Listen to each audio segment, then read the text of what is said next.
Hello!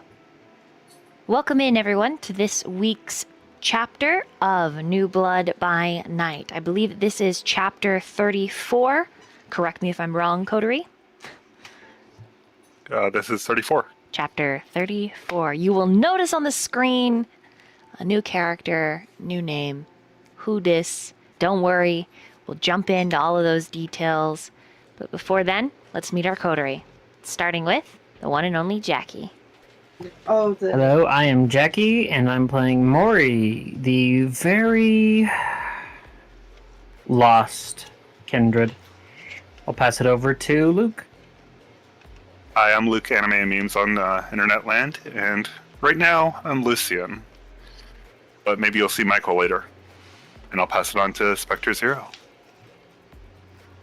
Hi, my name is Spectre Zero, just your average time-traveling dimension hopping android, and in this game, I'm Aurora, and we're doing something crazy. I don't know if it's gonna work, but Damien. Hi, it's me, just another villain. I play the broody, tall Samisi who commits your favorite crimes out there, wherever we are on the West Coast.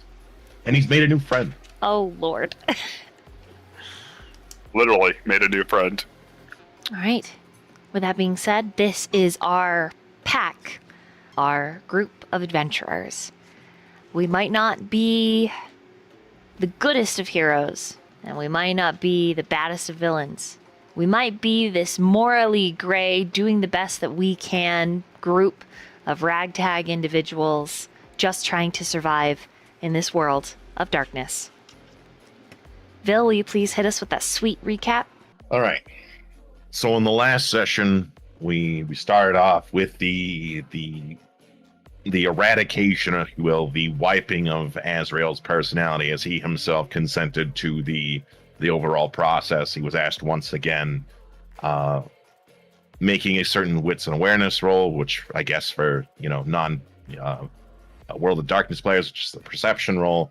I did not notice Robbie, who was in the background, that just happened to watch the flesh crafting and the mind wiping all in one lengthy go, which was a lengthy but willing process on Azriel's part.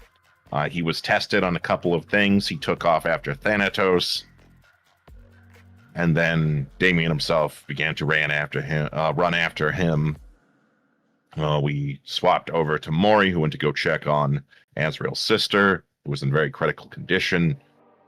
Mori was very distraught over a multitude of things, but this is kind of like the thing that's really pressing against her emotionally. That, the last connection to Azriel is his sister, and she's in very dire straits right now in terms of her situation. She reached out to Peggy, she reached out to Aurora, and sometime later they both would appear. Robbie eventually himself would show up at the hospital later on. He's going to help all of them assist with kind of the last kind deed to do for Azriel, since this is kind of the send-off, or the last bit of his character. We would swap back to Damien himself having a conversation with Agatha about how there's a delay with a couple of his demands, and she asked to meet him that night, but then he also got a phone call from Mia saying, like, hey, Robbie took off, don't understand why, but he's gone. So now Damien has to find him, and yeah, essentially Damien's still kind of in the outskirts of the city, with Lucian somewhere away. Now that the process is completed, and the rest of the pack is going to help Azriel's sister in the hospital, now that everyone, a fair amount of them, are there. If you want the entire details, you can watch the video on YouTube, which has like everything in depth on how everything went down in that previous session. Thank you for that recap. The beginning of this session, everyone can have a storyteller willpower. Tonight's session starts in, well, let me just put kind of a blanket statement out there that it is late. You have minimum time before you'll need to rest again. Considering all of the things that have happened this night. But that being said, we started the hospital with Aurora, Mori, Peggy, Robbie.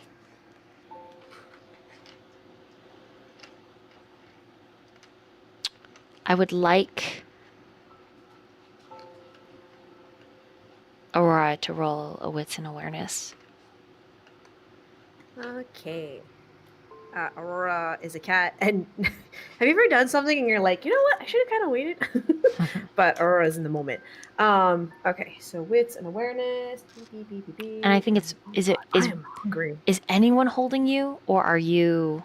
Yes, Cosmic is holding me. I'm literally like snuggled up with Mori. Mori. Mori. I'm hiding in her cloak. Quotation marks. Oh, that is not good. Oh, never mind. Okay, never mind. That could have been bad. Well, that's stinky. I got a skull, so goodbye, crit. So it's only 1, 2, 3, 4. Maybe it's because the cat-like senses are just different from your human ones. But as I remember, a lot of you are going to the nurse's station, and then Robbie is going to attempt to use some of his powers to get you into... He said distract them, so if using the powers is Yeah. what he was thinking, yeah. Yeah, he was attempting, so we don't know what he want. We were gonna try to. I thought he said he was gonna like try to get in, but if not, distract at least. Okay. So he's gonna try. You're able to watch this kid, right? Because the nurse's station isn't insanely far, and I assume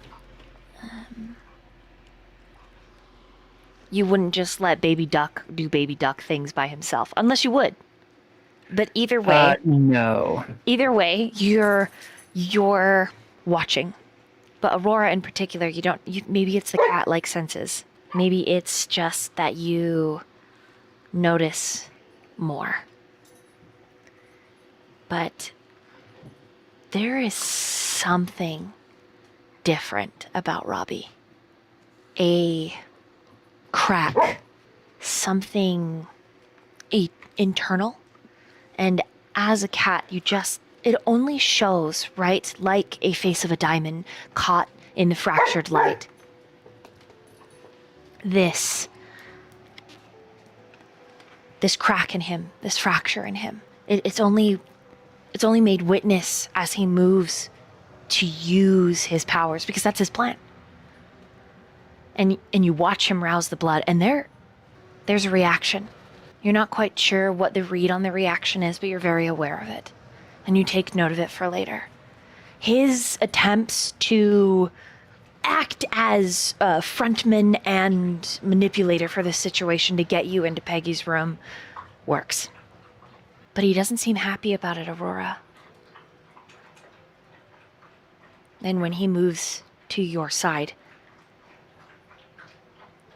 that fracture in him is glaring.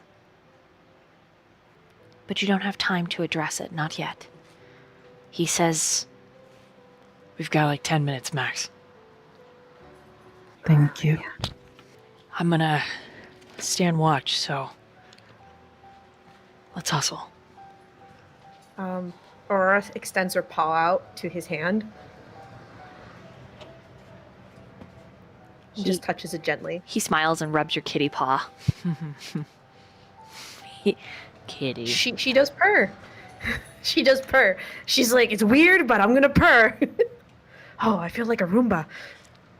He really wants to cuddle you. But again, like that was kind of like last episode is sort of like boundary, but you can see that the fracture hides behind the cute aggression that suddenly rears its head with a quick manifestation, and he gets this long smile like, kitty. He manages to just stroke your head and like under your chin, and then all right, go, Mori. Go. She'll just nod her head and step inside. And so the two of you enter Guinevere's room, and she looks like a mummy. You have to like go down the hall and up one floor, but you take the stairs. This floor is where they have the ICU patients separated by very large suites, mostly so that they can bring in huge, massive rolling banks of equipment, ventilators, monitors, the capability to keep her from crashing via equipment, extensive. So you take the short steps, like up to the next floor. Her suite is right there on the end by the exit. There is a flurry of movement, but it isn't directed in your location. The hospital recording, that round bulb up in the ceiling, also isn't flashing. You're not sure what Robbie's doing, but whatever it is, he's probably doing it well. And so you slip in, and she looks like a mechanical mummy. Wrapped, strapped, unconscious, swollen. It's horrific. Mori, you can't help but intake a breath that is unneeded. Azriel would have ripped himself apart, knowing what he had done. Robbie required Peggy's help, so she is not in the room with you. So it is just the two of you, cat and young woman. What do you do? Damn, I didn't know he was going to be able to turn off the cameras. I would have turned it into the cat if he did. Smart boy. He's only moved it. He hasn't turned it off. Okay, thank you. So is there any extra blood bags like lying around? Or just the ones hooked up, like the needed ones hooked up? Looking for an extra hookup? Like a... Or an extra blood bag? Oh. I'm not sure, yeah. They are all like... There's only one, well, there's two bags. One's half empty, one's not empty, but they're both synced to the same line, so when one empties, the other will begin. It's actually probably a timer for when the nurse will arrive. To do the second? Okay, to do the second one? Yes. Mm-hmm. You see that there's a little like rolling flood tube that you like roll up and it pinches and cuts off the supply. You roll down, it opens it up. The floodgate, yes. And it is directly to her heart level of like, this woman is barely alive. Her pulse is just, it's fluttering. It's steady, but it's... Oh no. Aurora's actually going to have to go into her human form for this part. So she kind of like staggers out and she looks at Mori and she's like, do you mind if, just to be safe, could I have some of your, could I take some of your blood? She's basically asking if she can feed on her real quick to slake off one dot. And Mori just nods her head. Yeah, so it's... To Mori, it's definitely a lot more aggressive because Aurora's in a rush. So, to the point where I would think that you would take a little bit of aggravated damage just because she's like not hesitating. She's biting in just to real quick. Okay. You slake one hunger. Mori, you gain one hunger. Okay. And immediately she begins bleeding out of her eyes, and her mouth, and her ears. Oh no! I didn't know you were that hungry. And she gives you a kiss on each, and then she does this quickly. She, can you see Guinevere's eyes at all? No. Okay. Is there any part of her that's like opened, like a mouth or something? No. Or like wounds? No, she's that wrapped up. Mm-hmm. Like ventilator that's taped. eyes are swollen shut. Like she looks like she's in a coma. Mori, what hunger are you at? Or, 4. as soon as she gets fed on, she immediately leaves the room. I need you to make a frenzy check. Yep, I know. Okay? You succeed the frenzy, but you need to feed now. You also cannot be in this hospital bleeding like this, otherwise you will be attended to. I know. Yep. So what does she do? Get the hell out of here. She runs as fast as she can out of the hospital. She doesn't have time to choose who she feeds on. She can't stalk her prey like she usually does. Find the ones worthy of feeding, so...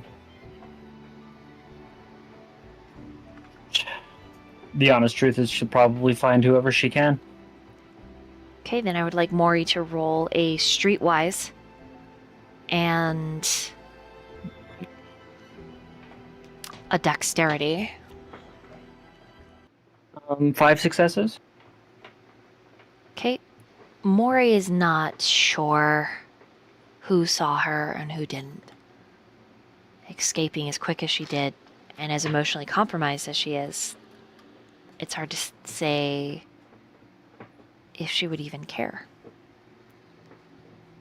So, Jaqi, for the audience at home, how is Mori feeling? What's in her head? Because with her role, she does find someone to feed from.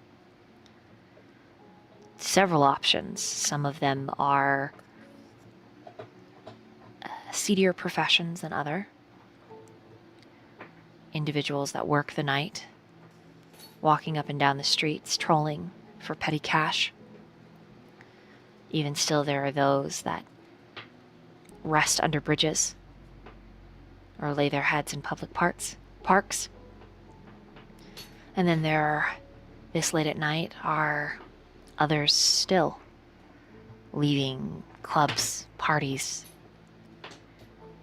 youth and otherwise, trolling the streets, probably crawling from pub to pub. So it's her choice. Well, Mori is, and has been, just emotionally destroyed. And she knew Gwen. And feels responsible for what happened with Azriel, because in a way, part of it, at least, it is her fault that he's not gone. She took her brother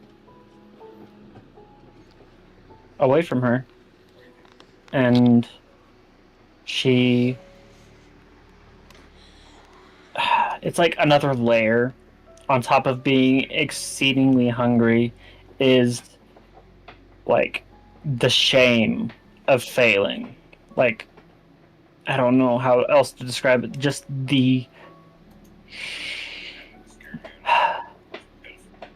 She couldn't keep him safe. It's her fault he's gone, and it's her fault she's in this state. If she wasn't so hungry, she may have even pulled out a dagger and stabbed herself, because it is her fault. But I think she just pushes on, and I think she goes for somebody like in the back alley of a pub, if she has a choice. Male or female? Female. Okay.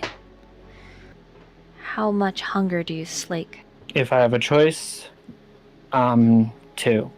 Okay. If not, I can roll for it. All right. You do have a choice. You resisted frenzy. So with a 2, the girl is... She unable to really even function after feeding you. She slides down to the ground in a daze, sleepy smile on her lips. Is she looking at Mori? She is, but there isn't. It's like she's just on some kind of hard drugs. There's almost this euphoria, like you're an angel. Mori just goes in close, next to her ear and just says, "I'm so sorry." And unless she stops her, Mori's going to pick her up and take her to the hospital. She is not able to resist. She's lost too much blood too quickly, and she does stroke your face. And she is completely blitzed. Mori doesn't stop her. She's too focused on just surviving all the emotions that she was trained to avoid. How foolish of her to fight against what she was taught.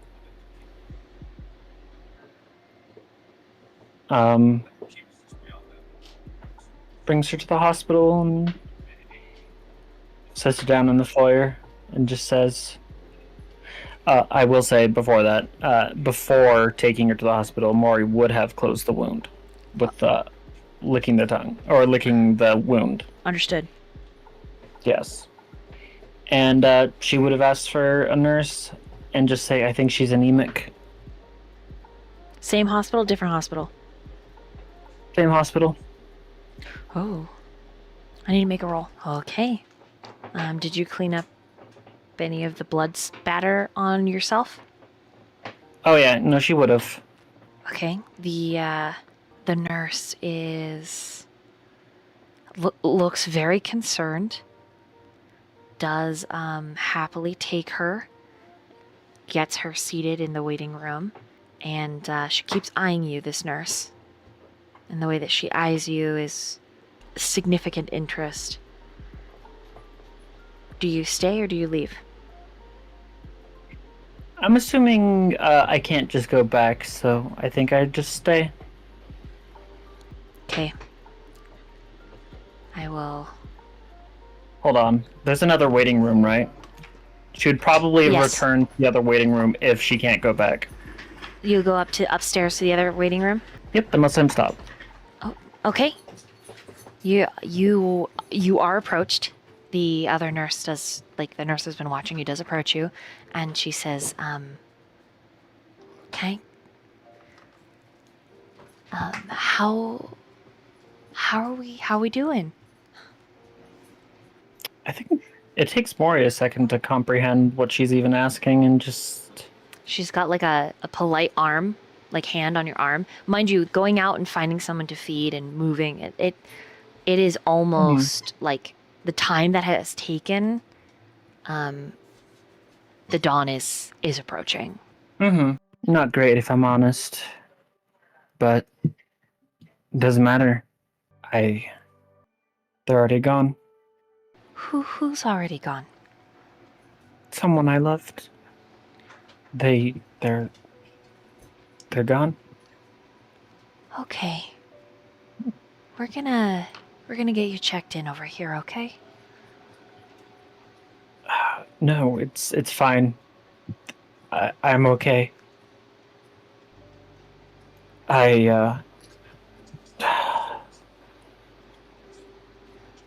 I'll just head out. Mori gets up to leave. She grabs your arm gently. You sure you're okay? You don't look okay. I'm fine. Just been through a lot. Okay, well, hold on. And out of her scrubs, she takes a couple of cards, and she hands them to you. There's help. There's always help. She takes a card. What's your name?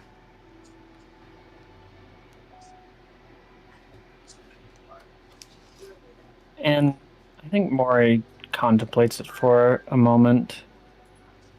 And she just says, Nanami. I'm Casey. Nanami.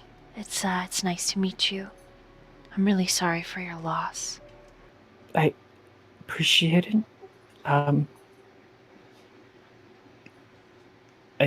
I'll be back tomorrow. And she leaves. If Casey's holding her, she breaks off and she just leaves the hospital. She doesn't have a direction necessarily. Not at first. But if there is one nearby, she would go to.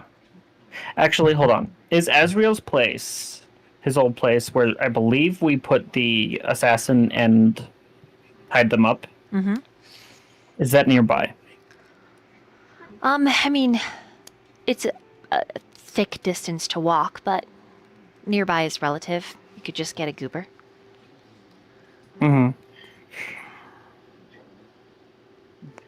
Would I be able to make it before daybreak? Yes. Yes, you would. Yeah. I'll do that. Okay. And from there we will, meanwhile, back to Aurora. But before we get to Aurora, I'm gonna take a quick BRB, and I'll be right back. All right, we slide back to Aurora. Mm-hmm. You see Mori. You see Mori go through her paces. You see her resist the frenzy, and then she leaves. I think Aurora would understand because she would have done the same exact thing. Yeah, she feels really guilty. Actually, very guilty because she didn't realize Mori was that hungry. She's definitely she definitely makes it a note that she's gonna be asking for forgiveness from Mori. But there's no time to lose, and so she kind of looks around, looks at the blood bags, and then she kind of decides, okay, this is what I'm gonna do. And she needs to do a rouse check. Oh my god, thank god, she is successful. And she is going to use invigorating vitae and put it in one of the blood bags. Okay. It should heal 3 aggravated damage. Is that enough to look like she stabilizes? Do you wait that long to watch the blood bag work? I don't think we have that long because we only have 10 minutes, right? Mm-hmm. For safe measure, she'll like put a little more, but she has to do another rouse check. So, yep, okay, yep. This is as far as she goes. After that, she feels better about it because that's should be about 6 aggravated damage healed. Okay. She's going to. How long did that take approximately? How long do blood bags take? Oh, well, no. How long to get in the room, do everything, and then get out? Oh, it literally probably is your full, like, okay, 10 minutes. Good. So. Yeah, because she just gets out. Like, you try to be as fast as possible, but it's still difficult. Mm-hmm. Yeah, so she uses her full 10 minutes and is out, like. Okay. And speed walking down the hall. There is worry, right? There's like an anxiety in the hospital hallway. Mm-hmm. You overhear a couple of nurses talking about somebody that came running out of the ICU, and there's a little. It's a buzz, but it's hushed, right? Because we're in a hospital, so it's quiet. But as a kindred, your senses are just naturally more attuned than a human, and you overhear several instances of people like, was she okay? I don't know. Maybe somebody that she loved just died. Oh my god, that poor girl. Yeah. Oh yeah. She's speed walking. Like, she's trying to go as unconspicuously, but also like towards her out of the hospital. And does she see Robbie? Mm-hmm. Yeah, she's gonna try grabbing Robbie's hand. Okay. Or like just like be like, oh hi, we should go, and be like, Peggy, like kind of, and then like kind of hold his hand and then go to Peggy.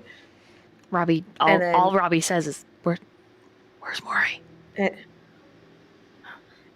And Aurora just goes like holds like one finger up, like 1 minute, like, and she goes to Peggy, and she says to Peggy, we gotta go, but I mean, well, Robbie and I have to go, but do you think you could, stay and keep an eye on Yeah, Guinevere? Peggy's not I'm leaving. gonna.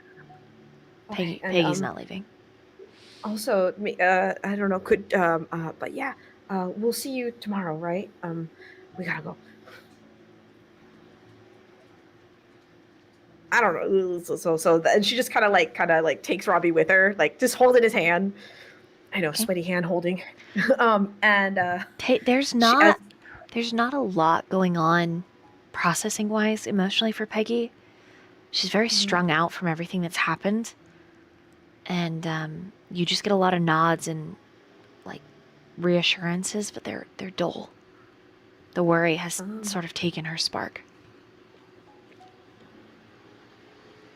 And I guess she'll just squeeze her hand, and she says, "I promise it's gonna be okay. Tomorrow's gonna be better. I hope so. I know so. She's gonna be okay. I promise." And she leaves. And she's still holding Robbie's hand, and she's like squeezing it. Robbie's a little nervous. The fact that you're holding his hand like a parent or a teacher, and like Mori's missing. He's a little nervous. It's more like, I think. Well, she would be holding his hand as if like she needs this. Like it's her reassurance. Oh, right? he's even more worried. If you need it, then he's even more. He's like, oh no, the adult needs to be comforted. Oh no. Yeah, he's like, oh no, he's having to grow up. And so once he's out, once they're out, she's gonna take her phone and call Mori Okay. out of the hospital. Mora, you get the call in the middle of hunting for some prey. Oh shit. I think she doesn't answer it, but she sends a message. Call you later. And Aurora like takes a unnecessary deep breath, and then goes to a bench and still holding Robbie's hand and gestures him to sit. He sits. And she says, "So, she's gonna be okay. I gave her some of my blood. He winces when you say that. It should heal her. It shouldn't make her a ghoul, but I'm not sure because she didn't directly ingest it. The thing is, the truth is, when everything went down with your sister, I felt horrible. What do you mean?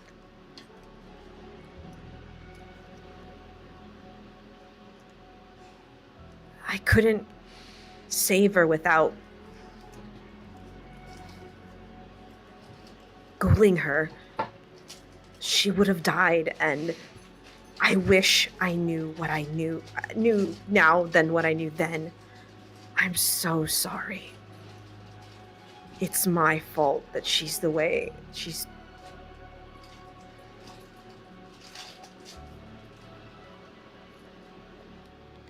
I don't think either of us blame you.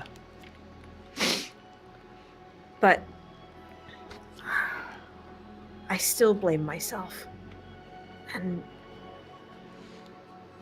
I decided to try to save Azriel's sister because it's my fault he's gone too.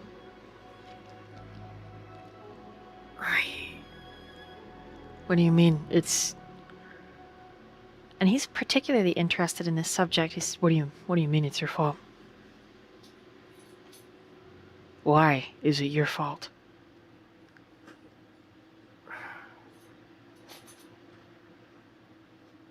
I should have been better about talking with him. I should have not been so judgmental because of his faith.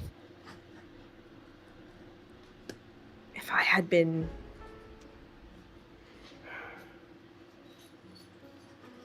if I had not let my trauma from the past dictate my emotions of the present, maybe he would still be with us. So you know. That, well, no. She kind of looks at him like, that he's gone? Yeah. I wish that he hadn't left. I wish I could have stopped him. I wish I could have, but he's gone now. He's left town. He's decided to turn away from Mori, and I could have stopped it. And I wish I had said something. I wish I had said better words to make him stay. Robbie's taking in everything that you're saying and considering it himself. So he's leaving. He's gone. He's left. Yeah. I don't know, but he just drove off, and I don't think we'll ever see him again.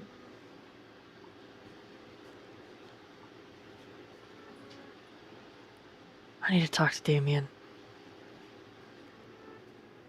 I'm a little scared too. Yeah. Robbie? And she grips his hand. Aurora, What's wrong? I'm starting to learn that this shit that we're in, it's a lot scarier than I thought. Like a lot. Like I know saving Gwen was the right thing to do, but I'm pretty sure we're gonna suffer for it.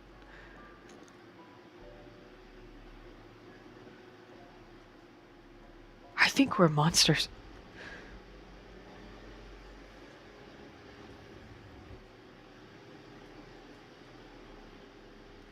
And unbidden, blood wells in his eyes because he tears up.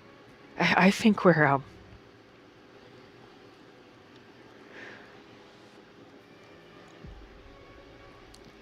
I think we're bad guys.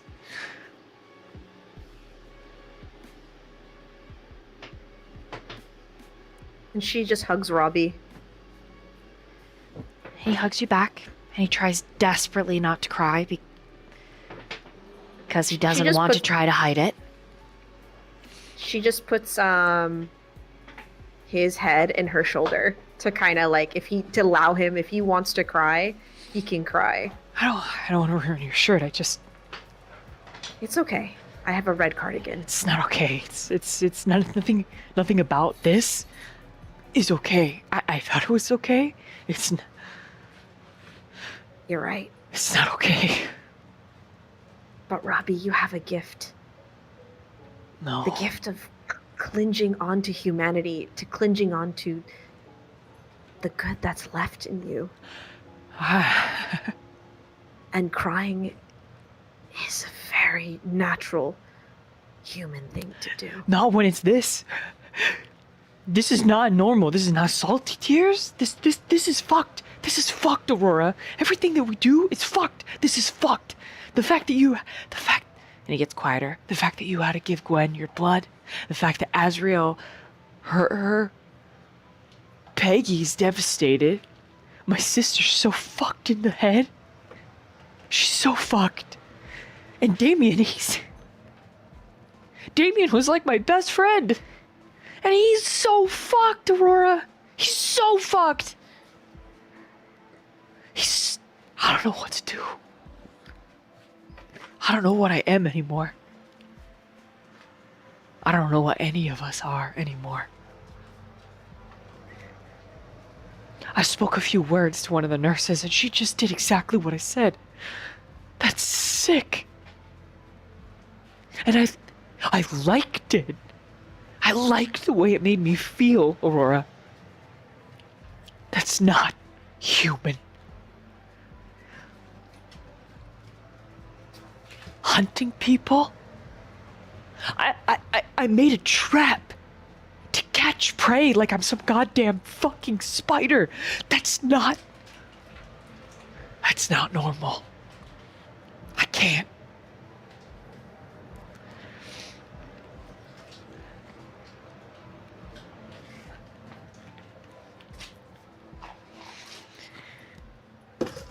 And she just strokes his head and she's like, no, you're right.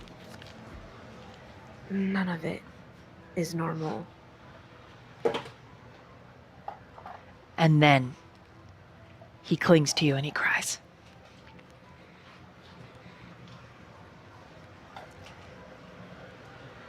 She just strokes his head and she says, but you get to decide what your new normal is.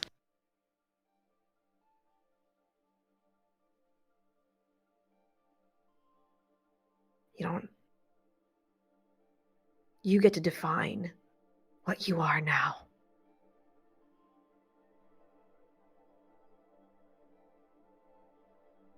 You don't have to listen to your baser instincts. You are free to do what you want. And if you don't want to listen to the beast inside you, then you can fight it. That doesn't mean you'll always win. And that doesn't mean you're not gonna struggle. It's always gonna be a battle. Every day is going to be a battle. And if I do that, and then I'm alone, and the people I care about, they give in, is that worth it? Doing the right thing and being alone, is that worth it? I don't know about you, Aurora, but I don't like being alone. Then you don't have to be. I don't want to be alone. Then you won't. But you don't understand. And you're right, I don't. I'm sorry. My whole family, they're either monsters or dead.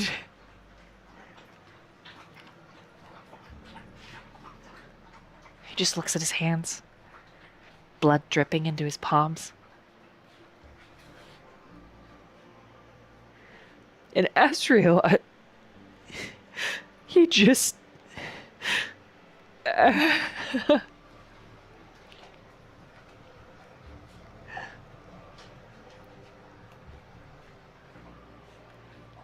he grabs his face.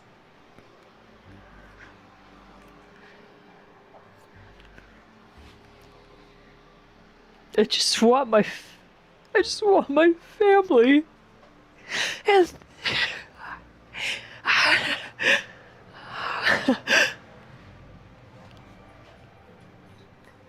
help me, Aurora. I don't know what to do.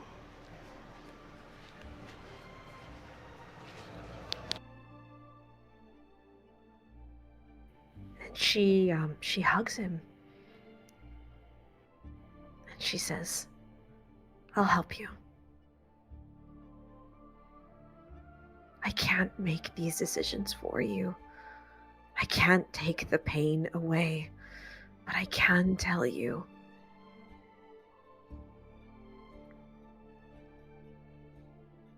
that I'll be here. And the pain and everything that you're going through, it is a gift, in a sense. It is a reminder that we cared and that we loved. And that a part of us is still good. I hate that. This is a gift. This pain, this confusion, this is a gift. This is what my humanity has come down to. Me feeling pain. I remember what it was like to go to class and to laugh and to hang out with my girlfriend and my friends. Do you know what it was like to go golfing with my dad? To fucking play pickleball with Mia? And there was a time Damien was there for it all. Every weekend, we would go out. We would play games in the sun.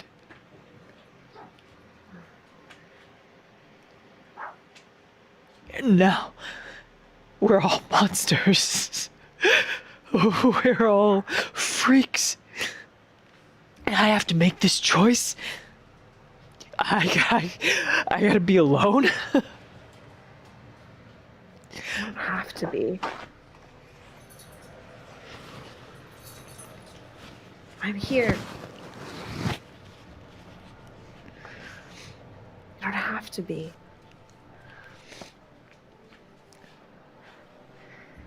He detaches from you, his hands gripping his hair, and he lets out a scream. He stands off the bench, and he starts to walk. She follows him. He walks slow enough that you can keep pace with your short legs. But he is filled with a restless pain.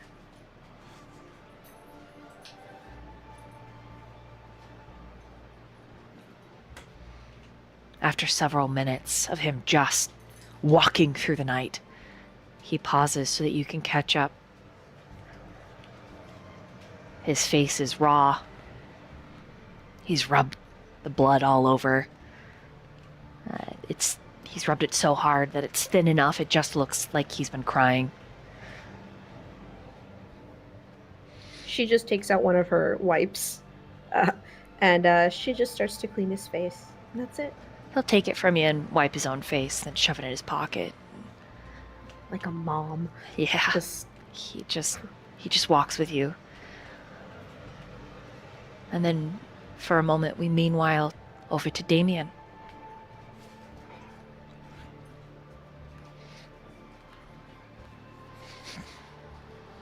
You've just received your calls. What do you do?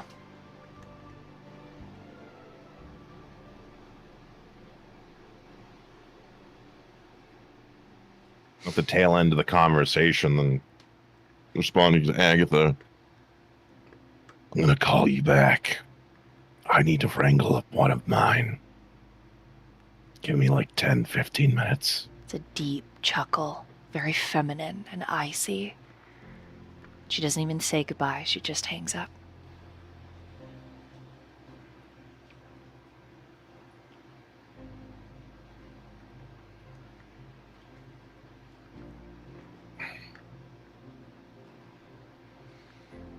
He's going to pull out his phone, pull out a homebrew app that he has installed in it.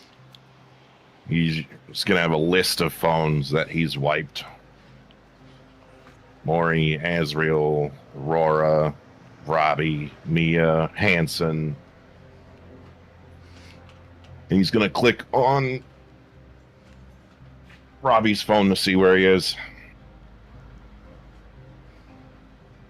At this point in the story, he is walking down a street.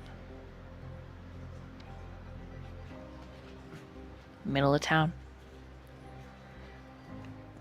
God damn it. He's going to make the call.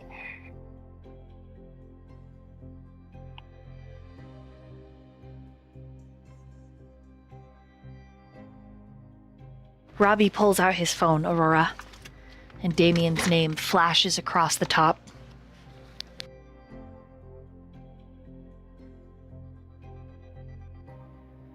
she just says, "What do you want to do?" He gives you the most adult look he's ever given you in the short time that you've known him. And he hits answer. Hello? Where are you? Walking? Where? Can't you see where? No, I can't. I don't have eyes everywhere. That's surprising, all things considered.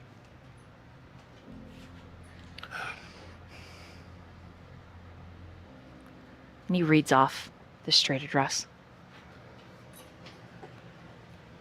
All right.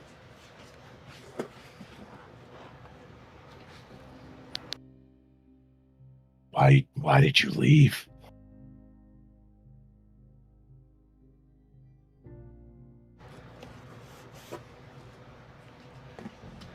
So Aurora, you see a ripple of anxiety.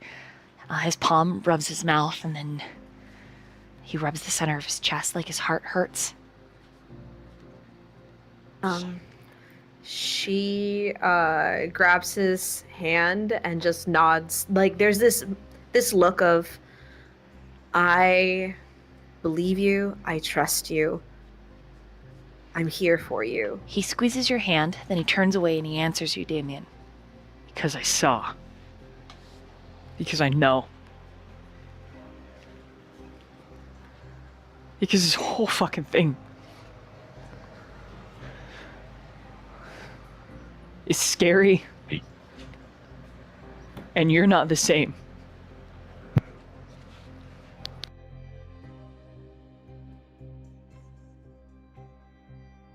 I'm not the same.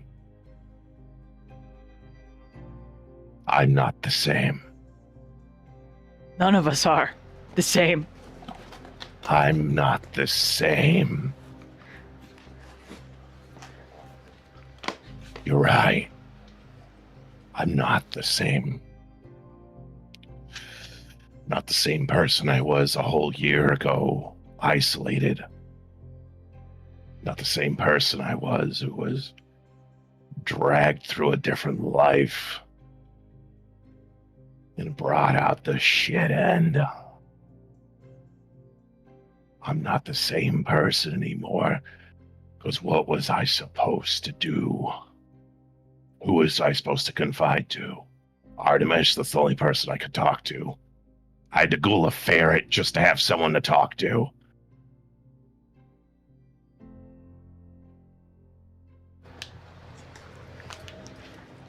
Well, why couldn't you have talked to Mia? Why couldn't you have talked to me?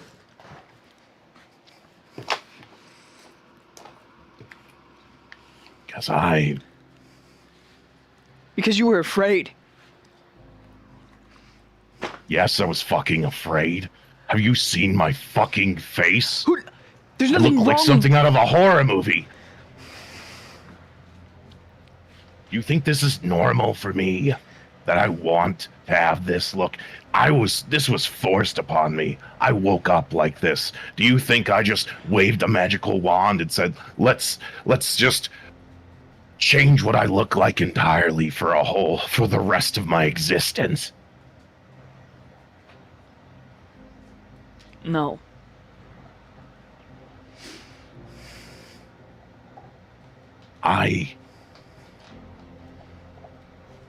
For all I know, was forcibly given this. No choice, no memory whatsoever of what actually happened. Everything is scattered and splintered in my mind when it comes to that night exactly. And other nights afterward. Yeah, I'm different. And now you're chasing after that? That's what you care about? You just want to find out why your face is fucked up? Damien, there's more important things. Mia loves you. I love you. It doesn't matter what you look like. But it doesn't matter your face. You're different on the inside. You're not my sister's boyfriend who taught me how to drive. You're not.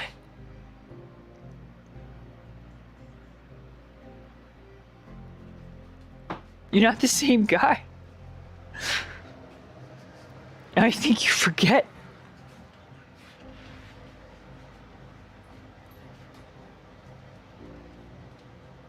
I think you forgot who you are. And I think every time you use your superpowers, you forget more.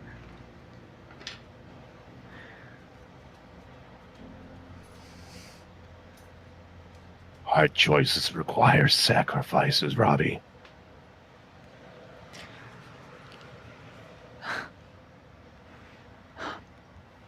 I nearly watched your sister die. All because some fucking harlot decided to start a process she didn't fully understand when it was explained to me in explicit detail of the implications of it.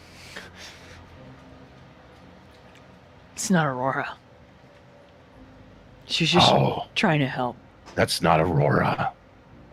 The same Aurora that drove Azriel away. The same Aurora that would use any of us to her own gains.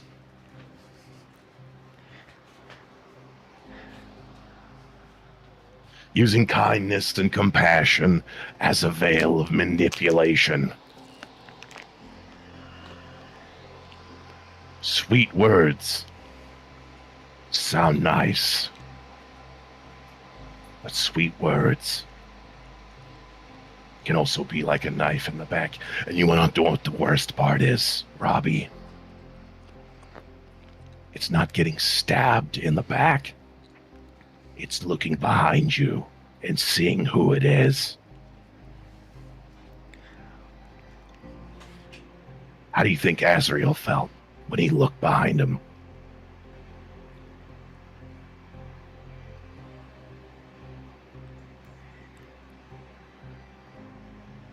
Aurora, since you're there with him and Damien, you can hear over the phone. He takes a sharp intake of breath. And Aurora, you see the physical confusion. You can see that Robbie's on a precipice of some large choice. Some choice that will either damn him or justify him. And you don't know which way he's going to turn. Huh. He looks at you, Aurora, and there is a different light in his eyes. Like he's seeing you differently.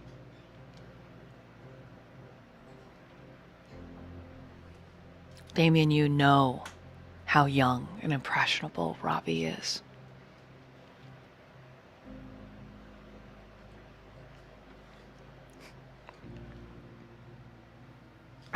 Well, can Aurora hear what's he saying over the phone? I'm just asking. When Robbie stepped away, he would have stepped away far enough that you couldn't hear, like, because he doesn't want you to hear him even. Okay. But if you Okay.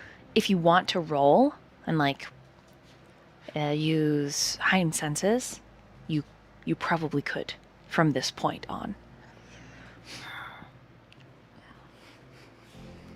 No. Okay. She's gonna respect Robbie's choice for his privacy. 'Kay. And she just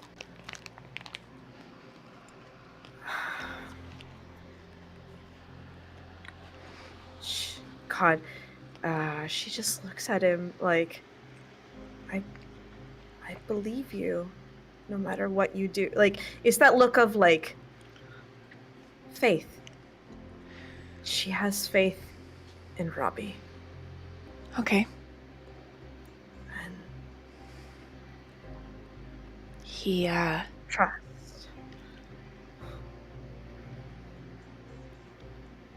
She doesn't know what they're talking about, so she's just like, whatever happens, I'm here, and just faith. Trust. Robbie, I'm not shocked you're worried about who and what I am. And it's fine to have shaky trust. I have to earn trust at every turn of my day. And if you just want to take it a step at a time, fine. Your sister cares about you. I know she does. She just doesn't express it And like you? normal people. Do you care, Damien? You want to know what I saw in that cave?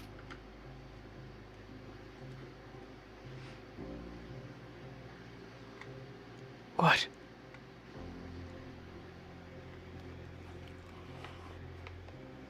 My very life that I had. The people that I spent time with, built relationships with.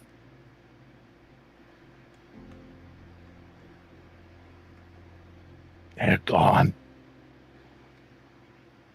And there's not a thing I could do about it. And then there was you. Barely there.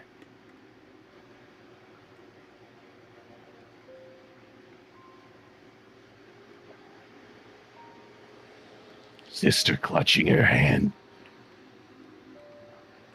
In tears. My friend. I never had a brother or a sister. I was an only child. And you were the closest thing I had to a little brother.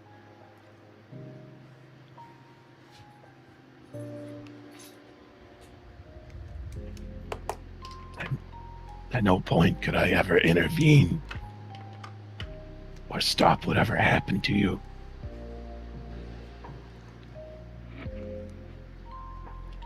I wanted to give you a second chance, even if it's fucked.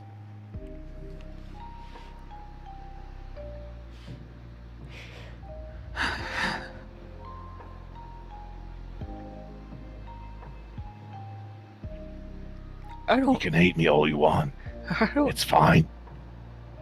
I don't hate you. I don't hate you.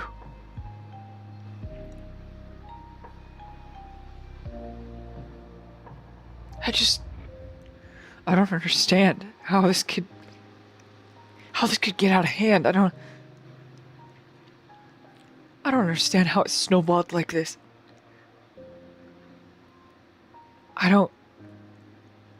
Is this what we all are? We try to fall in love and we ruin it and we just hurt all the time? Is that what we are?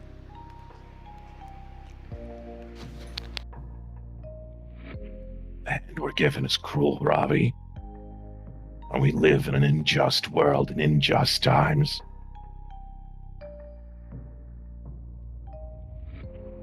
Pain is a natural thing, whether you have a beating heart or not. This isn't like that. I saw what you did. That's not, I'm gonna go get drunk and wasted with my bros and maybe get high. That's not a normal breakup. That's not normal.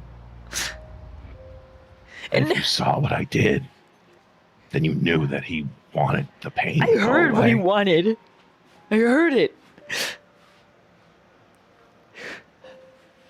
It's not normal. That's not. No, it's not. He should have just gone with Alice. He should have just left. And now he's all fucked up.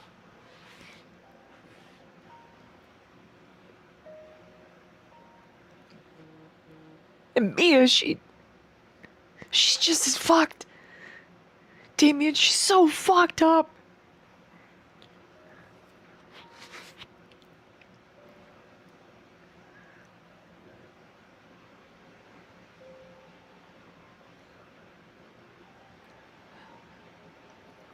All I could do is offer a hand. I'm well aware everything's fucked. Whether it's different than just being living or undead. This is what I am. This is what you are. I don't want. And we have to live with it. I don't want to be this fucked up.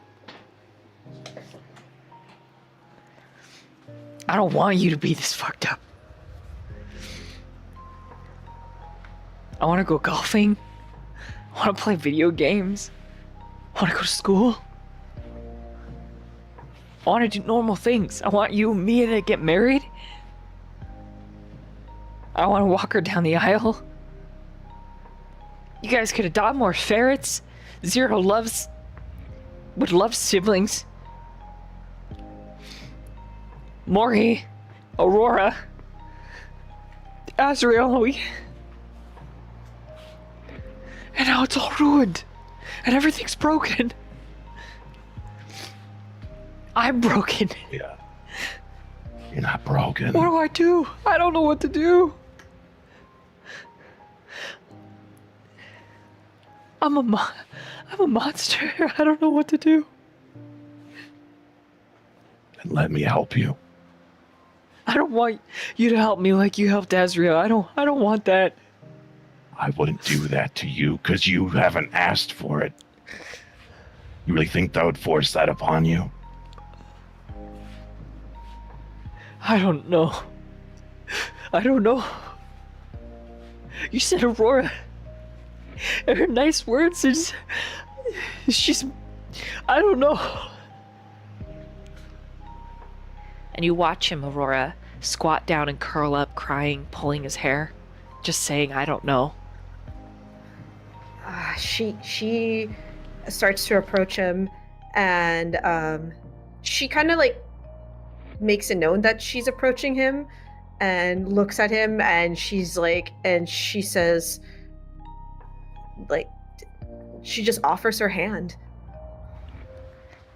for him to squeeze, for him to just. He doesn't take it. He's too lost in his frenzy, his panic, his fear. She sits down with him on the road and puts a lot her of people avoid you. They think, they see teenager and young woman. They're like, oh, relationship problems. Yeah, so she just sits down next to him and covers her ears and shuts out the conversation and just looks at the ground, and she's just there with him. Over the phone, Damien. Trying to give him respect. You still hear pieces of it, regardless. Yeah. Especially when you can tell me which ones. Okay. Especially when Robbie says, Damien, I just want you to be my brother. That's all. I don't want Mia to be my sister. And I don't want any of this fucked up shit. I don't want to make traps to hunt people. I don't want that. But it is what I am. And it's scary. It's what we are.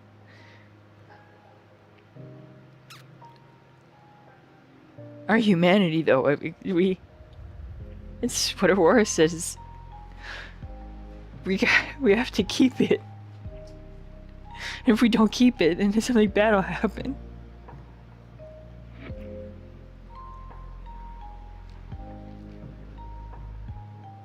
Yeah.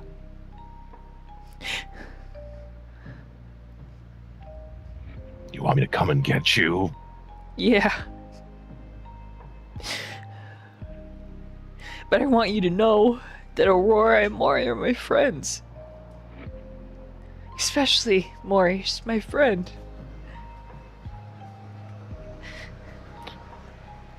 That's fine. But they're merely acquaintance and associates for me. They're beyond arm's length at this point.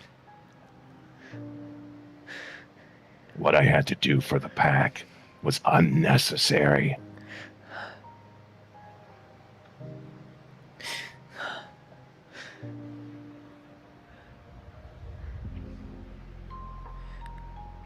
I'll be there in 10 minutes.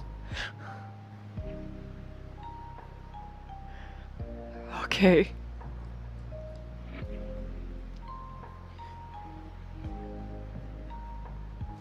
He just hangs up. Doesn't even say bye.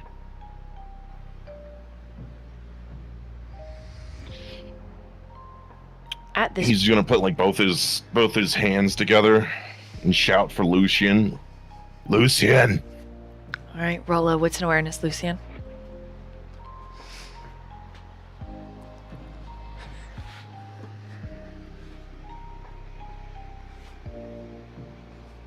That is 8 successes. Oh, yes. You hear the beck and call. And like a good servant, I'll come running. He appears with Puppo in tow. Oh, good. Made a promise about that dog. Thank you. I was unable to perform the task you asked of me. You passed the test. Good job. I see. I understand. We have to go get Robbie. He's the one I need to protect, correct? He's not in a good way. I see. I'll do anything I can to help you. Let's just get in the car and we'll go grab him. Of course.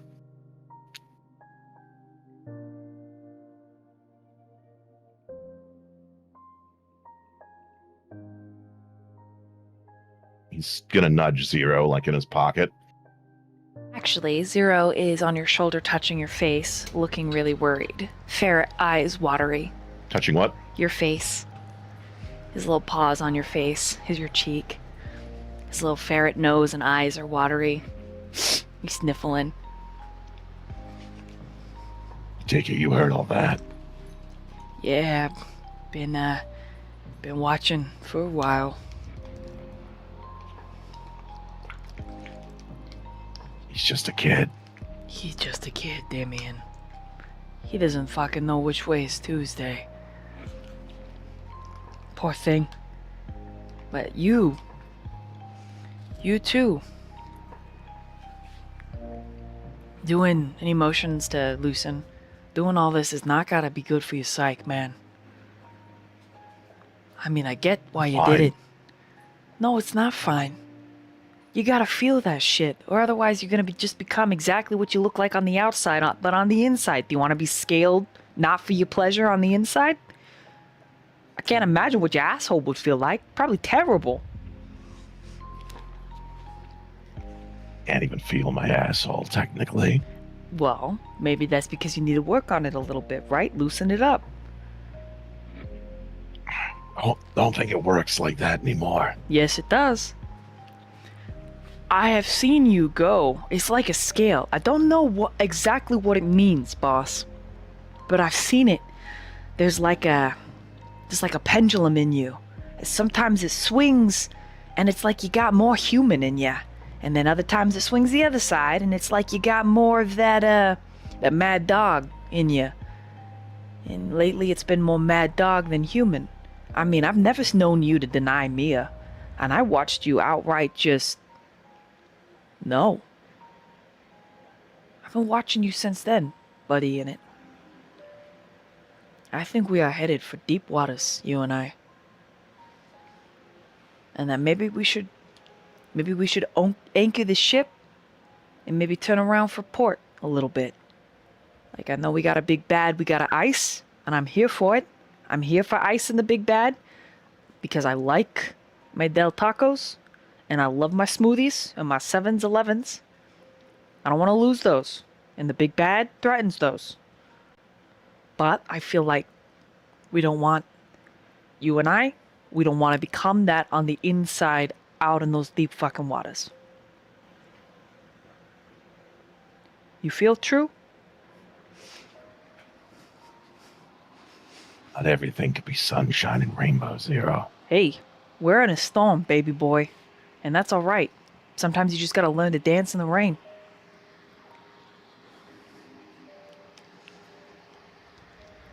Right. Mm-hmm. Because you're not like them.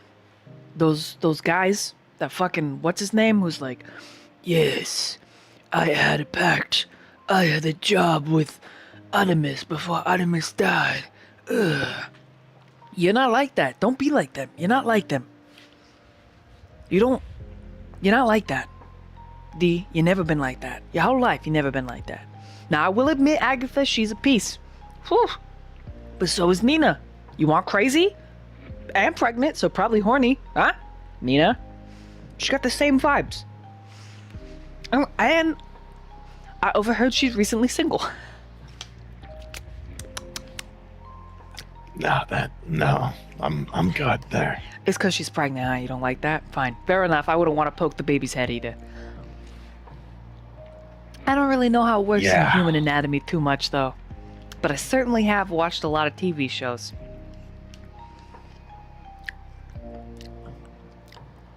Jesus. Boss, he's got nothing to do with anything that's happening right now, but maybe we could use a little bit of him in this situation. I'm not really a praying type, but Lord, if you could help my good best friend here and his newly acquisitioned kind of man wife, I would appreciate it. And the rest of us while we're at it. We're all in deep waters, and I'm afraid that there are sea monsters. So please, if you could help us, maybe learn to dance in the rain. Amen. Hallelujah. He's not a... Jesus Christ.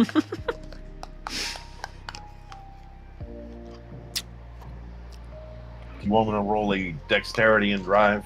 Mm-hmm.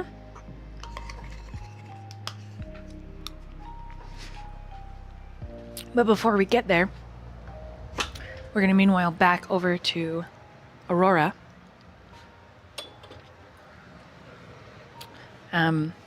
Robbie takes another one of your wipes, cleans his face, even though he's like leaking. His hunger has increased because he's frenzied and cried so hard. And he just says, I'm sorry about everything. And he explains that Damien's coming to pick him up. And that, he just doesn't know what to think.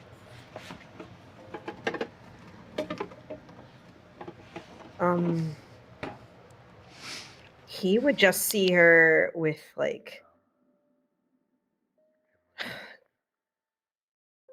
just shock, sadness, and not because of his problems, but, like, obviously from what little she heard. And,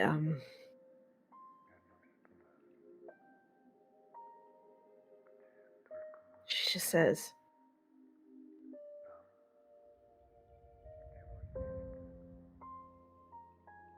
if and when I die,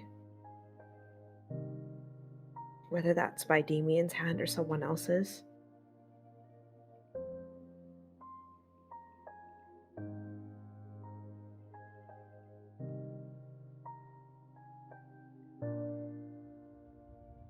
could you bury me in a field of sunflowers?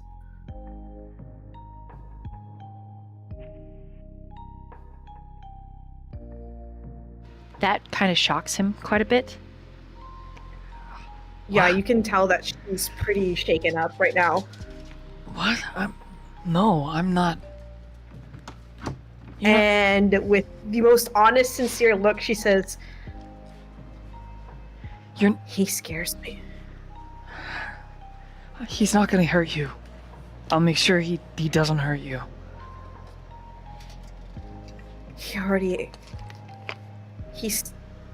And she explains what happened the night that the ritual happened.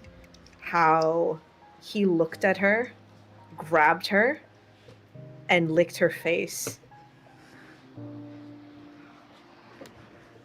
And I know it didn't leave a mark on me physically, but mentally and emotionally,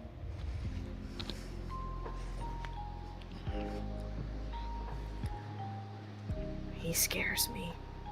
I thought all of you were like doing things together, like and he makes a crude motion with one finger being a hole and one finger being Mm-mm. And as she's like, no, this is before any of that happened. He didn't really. It was just him and Mia, but before that, yeah, his power is really strong. And I don't know if if he decides that I'm his enemy, I don't know if I will survive.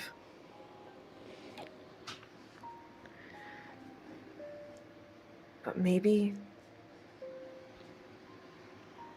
you won't care by then.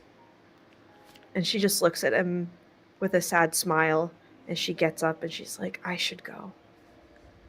What do you mean? What?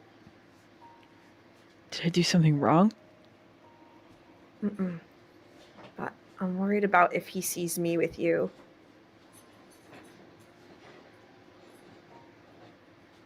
He thinks about it for a moment. You can see the gears turning. He's not... His concept of all of this is not kindred at all. And because he doesn't think like a kindred, Aurora, it might be Robbie that you're burying in a field of sunflowers. His innocence. And that kind of makes her tears well up because she's like, she doesn't want Robbie to die. She just thinks he's just a person that, maybe. And she goes, I before he comes, I want to make a place where all of us can just coexist. I would love it if you could like go to night school and maybe you could become a night dentist and help out other kindred. I thought maybe I could do that, but now I just feel it every moment. It's slipping through my fingers.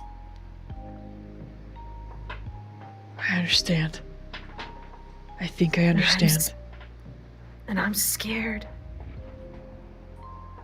And he scares me, Robbie, and it's the honest truth. Like, it's like...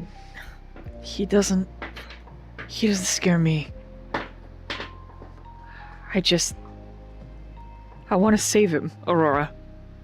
He's my brother. I can't leave him. But I get it. I get it. You need to be safe, and I'll contact you, and Mm-hmm. I'll help keep you safe. And Robbie... Mm-mm. I'll be okay, Robbie. I know. Just do what you feel. You're smart. I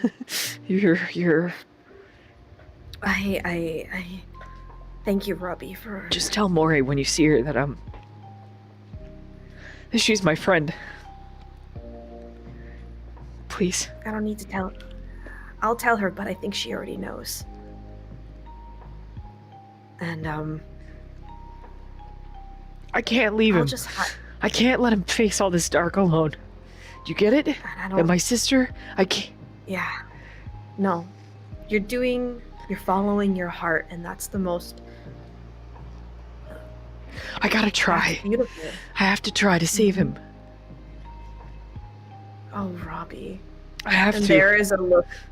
There is a look of sadness, but understanding, because Aurora knows all too well. And she just says, the most human thing you can do is follow your heart, no matter where it leads. It's better to go out being yourself. As you know, that movie from Batman, you either die a hero or live long enough to become the villain. Yeah.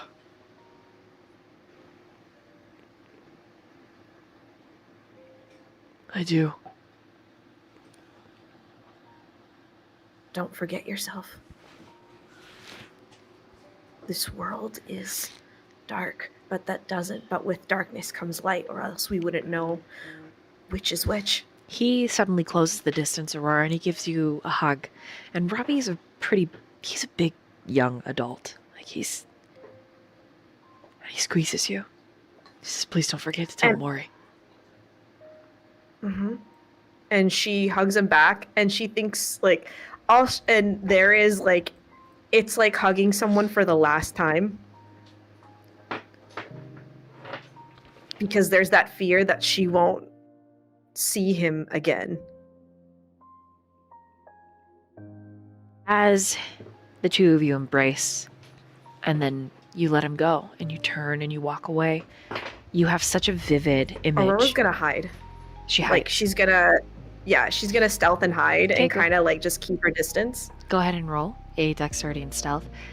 That as you do so, you have such a visceral image of a field of sunflowers in the middle of the day, bright and yellow and looking up towards the sky.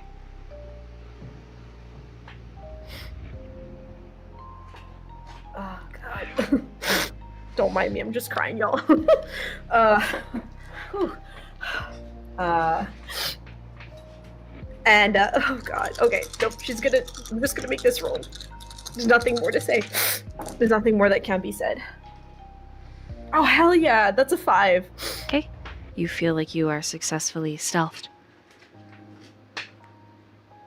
At this point, Mori would be still hunting, cleaning herself up, hunting, still searching, before she meets Casey, who I hope becomes a stick-around NPC.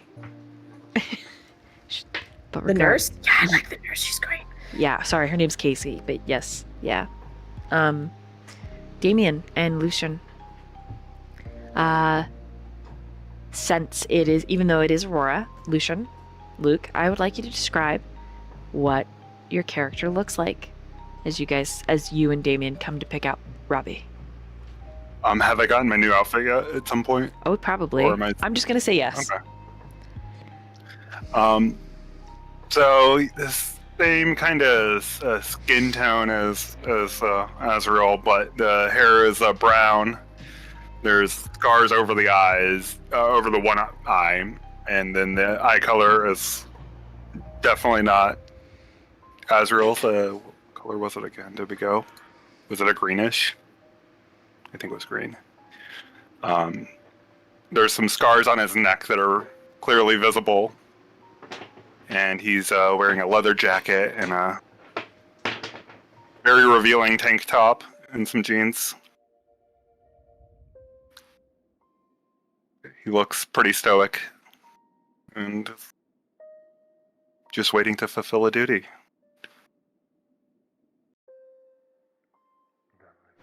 All right, Damien. Robbie is waiting.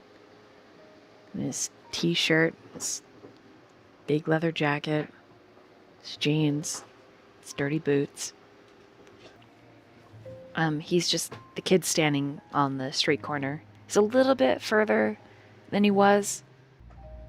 He's just gonna pull up, get out of the car.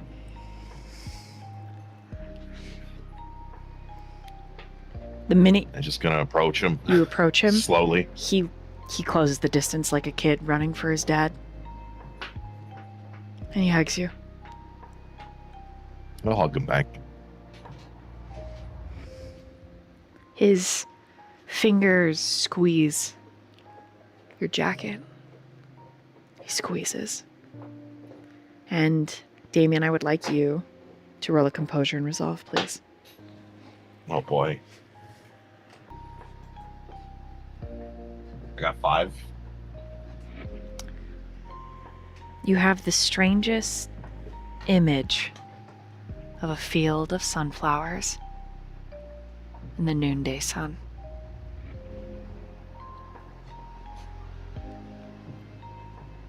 And unbeknownst to you, unbidden, to your mind, a feeling of choice. Not immediate, but looming like a pregnant storm cloud waiting to burst. Choices. Humanity. Or bestial intent. And you are at the storm's epicenter. You are the predetermined war ground for this battle. The hell of a storm. He doesn't say anything. There's a little What's that? fanfare. Robbie doesn't say anything as he detaches from your embrace. He's just gonna pat him on the back. And as they separate from their embrace, I'll pat him on the shoulder. Let's go home. It's about that time.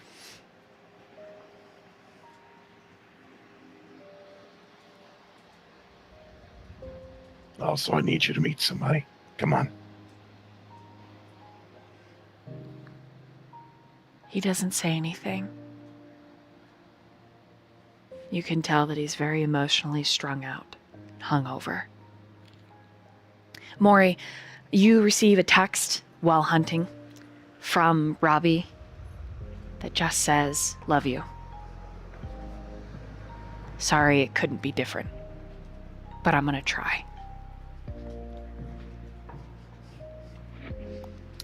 She would stop at that and just look at it and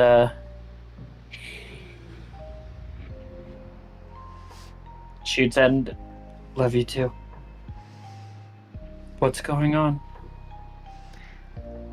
He doesn't reply to that one, but he does just send, like with words, he sends a hug emoji. Does that show up on mine? I think it's just a bunch of X's on your old phone, your burner phone.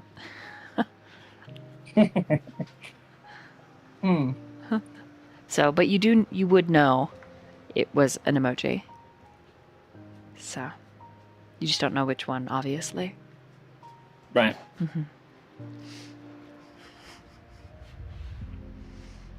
And leave it at that. Okay, I think right here is a good time to take a quick BRB before we meanwhile further. And we are back. Start with a description from Spectre on how Aurora perceives this individual. That while she is hidden and she's watching for the car, she sees someone new. So does she see the full descript of this entirely new person? She sees him head to toe. Up to Luke. You see him in the car. I think he waits in the car for Artemis to. So you see, like, waist up.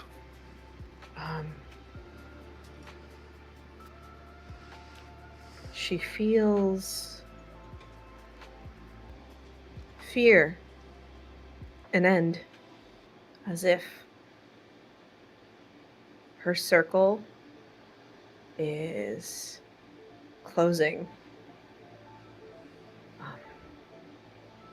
Another soldier for the sacrifice. And when the fear just becomes pity. Because she is pretty certain, or gets just feels that, like, whoever this person was did not. She assumes that this person was either turned by Damien or was an associate of Damien's, and there's a sense of pity as if you're watching a ship slowly sink, and all the people that go down with it. And I don't know what she does. I don't know where she goes. She's kind of just spent emotionally when she turns around and she makes sure that Robbie is in the car and he's safe. You get a text, Aurora. Just a quick little emoji. That's a hug emoji. And Robbie gets in, like, he pauses. And I think Aurora begins to truly sob, like get on her knees, wherever she is, and sob. Oh. And cry and mourn. As if the sun setting on the field of sunflowers. While there is a wildfire on the horizon, and there's nothing she can do to stop it. and she just cries and sobs. Then we meanwhile, back to the car. Robbie stops when he sees you. Lucian. And there's a I bit think of... there's a. Oh, go ahead. I think there's like a. At first, it's a hard look, kind of just almost stone-faced from Lucian, and then there's kind of a shift in his eyes, and a soft smile as Michael comes to the forefront and extends a hand. Hi, I'm Michael. What's your name? He looks at you, Damien. Unsure. Like, is it like a look, like giving a look in like a rear view mirror?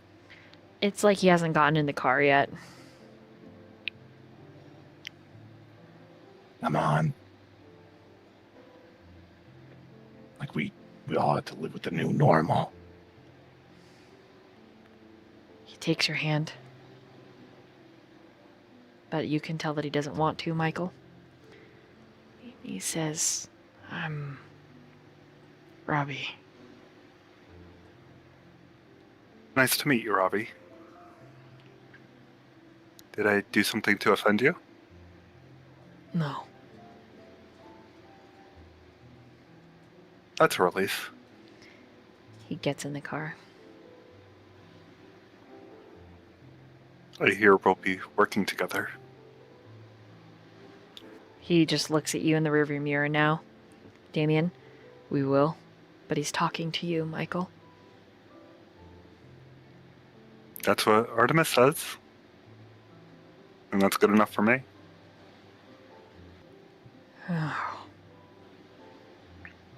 Don't take it personally. He just misses a friend that left town. I see. Must be rough to be missing a friend. Yeah. Hopefully one day I can call you a friend. That would be nice. He just gives you an trying to describe his look, and the expression isn't plugged in all the way, right? It's like the electrical circuits just aren't quite cycling. He's hearing what you're saying, he's acknowledging what you're saying, but there's no connection inside. He probably really, really misses whoever this friend was.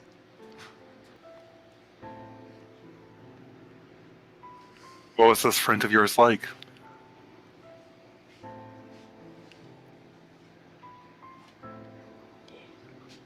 Maybe remembering them could help you come to terms with your loss.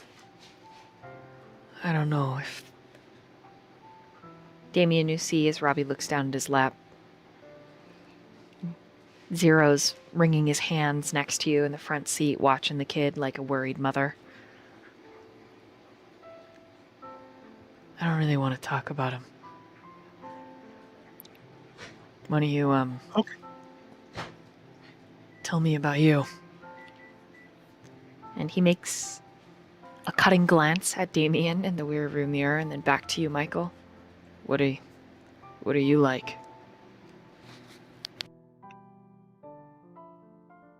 I like helping out Artemis. I like you, I guess. I'd like to know more about you. I don't know, I'm still figuring most of it out. He keeps throwing little glances your way, Damien, as you're speaking to Michael, and he says, I see. You, got a favorite color? I haven't really thought of that. What's your favorite color? I like blue. Blue's a good color. What type of blue? Like a light blue, a dark royal blue? All of them, I guess. That's good, you're not picky. No, not really, just like people. I like people sticking around. Like my colors, just an array. Just a little pack all together. That sounds nice. That's something I think I would like. I've been alone for a while, but Artemis has rescued me, and I'm deeply loyal to him. Oh.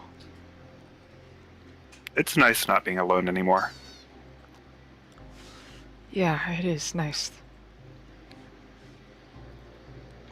I'll have to think about what my favorite color is now. Very good question. You have a favorite animal? Your he pets Thanatos, who's in the middle of you.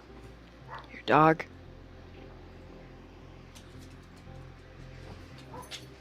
I don't know. I never thought about it. I don't think he's mine. But he seems to be following me. He just barks. Artemis has that weird furry snake thing. Oh, yes. That one's pretty interesting. Zero, that's... He's my homie. That's nice. I wonder if I can become friends with Zero too. He's pretty friendly, he likes everybody. I see. Take my time. I have to think about these answers. I gotta give you a good, proper response. The fuzzy snake comes crawling into Robbie's lap, and Robbie immediately picks him up and gives him a little squeeze and a kiss on the head. Michael gives them both a little smile. This is a ferret. He's a little buddy. You can pet him. I see. I think Michael will use feral whispers and ask the ferret if I can pet him. I mean, Is okay, the only yeah, bullet? sure, you could pet me, I guess, but no kisses. You're not. I don't know you like that. You can't. You're a new guy. New guys. Yes, I am a new guy. New guys. I'll start petting him on the head. They don't. Okay, that's pretty nice. That's pretty good. Oh man, that's good stuff. Oh yeah. And then you just kind of danger noodle like turns into a lump, like goes completely boneless. I hear your name is Zero. Yeah, I'm Michael. I know who you are. I see. You're a the other smart guy one. too. Yes. You want a Skittle? I got a bunch right here. Sure. Damien. Can the new guy eat Skittles, or is he gonna start shitting blood diarrhea after? Only one way to find out. Sweet! You can have all the green ones. Here you go. I'll start eating the green ones. Zero watches you with sick fascination. Swallow 'em. I swallow. Yeah. Keep chewing. These are tasty. Are these like the best ones? Did you give me the best ones? Nope, I gave you the worst ones. Oh. That's a little disappointing. I for sure thought these were the best ones with how they taste. No, that would be the red ones, and I already ate them all. I see. Thank you for at least giving me the worst ones. You're quite generous. Damien, the guy's a dud. He literally thanked me for giving him the shittiest Skittles. That's not gonna fly. The green ones are good. You just don't like the green ones because you're a picket. Yeah, because I'm mad like that Pomeranian we just passed. It's not my fault the Pomeranian's angry. They're always angry. Hey, Robbie, I think I like green. Green's a good color. Robbie just chuckles. Would you like one of my green Skittles? He's like, no. I'm okay, thanks. Oh. But I am hungry, Damien. I mean, I could eat something too. You feel your stomach. It's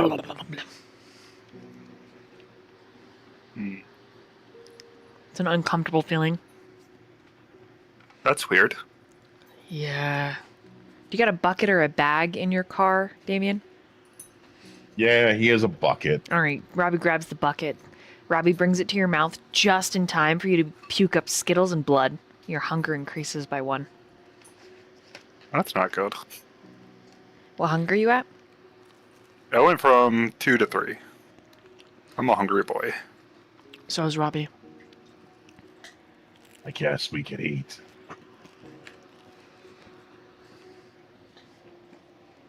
Hey, Zero, you want to earn your keep? What do you mean? I am right now. The kid's emotional. You and him are fighting. He's patting me, feeding me food. I'm earning my keep right now. I'm a pet. What do you want? I was wondering if you could lure like 3 individuals into the woods as we're driving. You want me to lure people into the woods? Yes. You got it. Give me the Macarena. The what? The shaker. I got a Macarena shaker. Open it up. Right there. It's in the little secret compartment. That's a glove box. No, it's not. It's my Macarena box. Now open it up and give me it. He opens up the glove compartment. Zero throws himself in. He grabs the shaker and he's like, "Ugh, Macarena, shake, shake, shake, shake, shake. Roll the window down. I'll fly."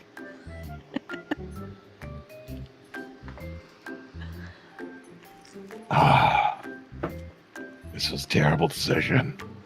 Yes, it is, actually. All It right. might be better if I hunt on my own, Master Artemis. What? No, I got a job. Why are you ruining my job? I mean, you can still help out Robbie here. You want me to be put out on the streets? Is that what you want? No. You want me on the streets? course not. So you want me not to earn my keep? That's what you want? You want to go hunting on your No, own? Huh? I need you to earn your keep so you can give me more of the green Skittles. You puked in the bucket, and you want more? But they tasted so good. I changed my mind, Damien. We're keeping him. He's a princess. I love him. Okay, I'm glad you like Open the him. window, let me out. I will lure you, a woman, into the woods. I'll be the big bad wolf. Meow. I like Zero too. I think he's really nice. I am nice. Thank you.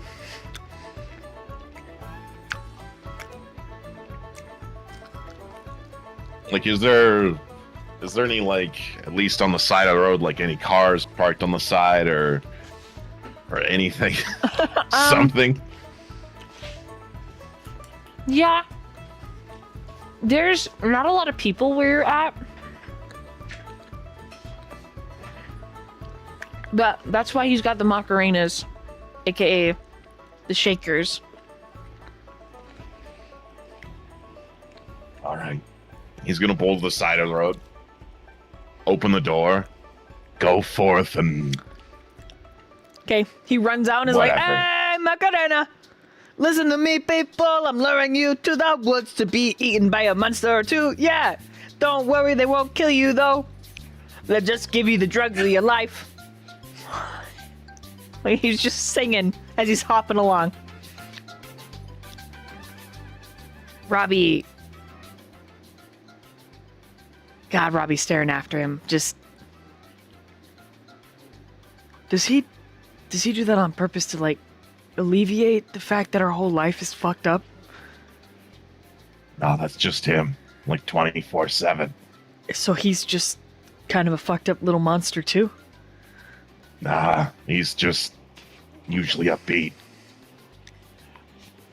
Oh. I like him. Come on, I think he's a really cool guy.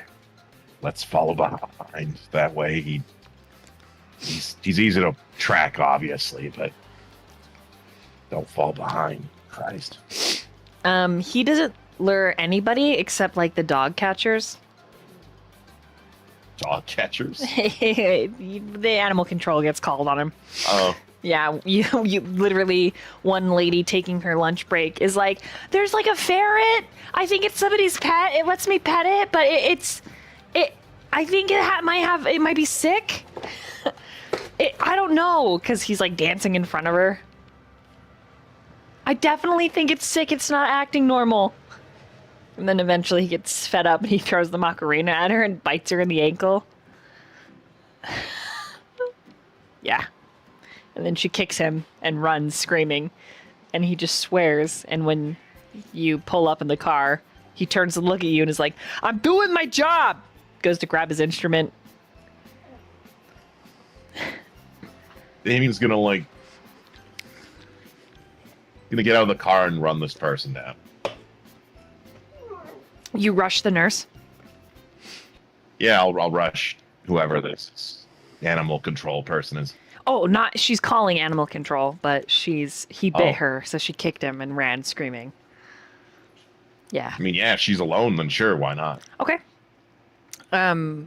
Roll your athletics and strength. All right. What does 6 get me? She's absolutely panicked and afraid by the time you catch up to her, and she's like screaming that someone's following her and chasing after her, but she doesn't get the sentence finished before you're there, hanging up the phone, grabbing her. Robbie is watching a little bit horrified. He's just gonna put his hand over her mouth so she can't scream, and he's just gonna back in Robbie.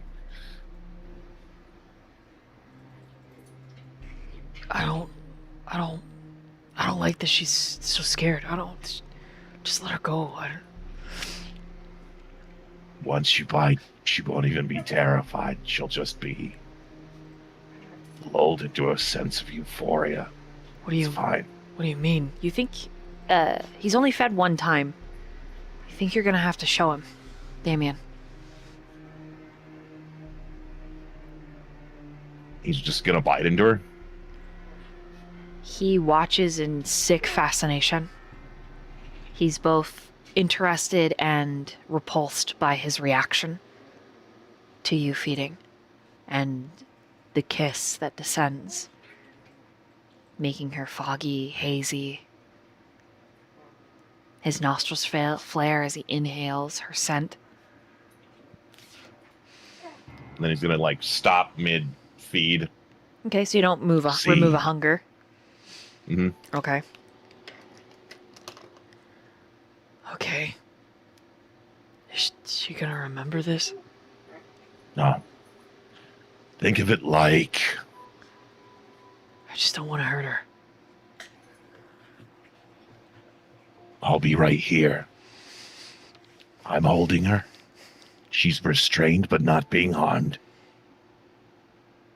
He walks up and reads her name tag.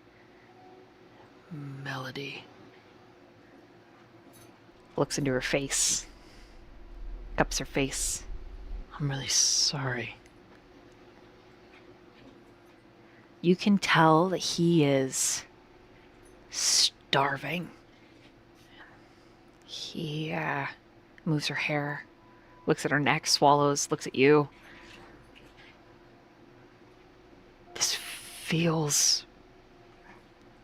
This doesn't feel right. It's because you like to corral people a certain way. You have a method. This goes against that, so that's why it feels weird. I see. For everyone, it's different. It just would feel more, like if she had a chance to escape and she did, and it feels more fair. And he's talking about how he instinctually traps his prey. If they escape and he doesn't get to feed, then it's fair in his mind. And you see a flash of the beast, Damien. He is fighting it. He does not want to feed at all. He's terrified to do so. But ultimately, his multiple dots and hunger win out, and he bites her. And he feeds.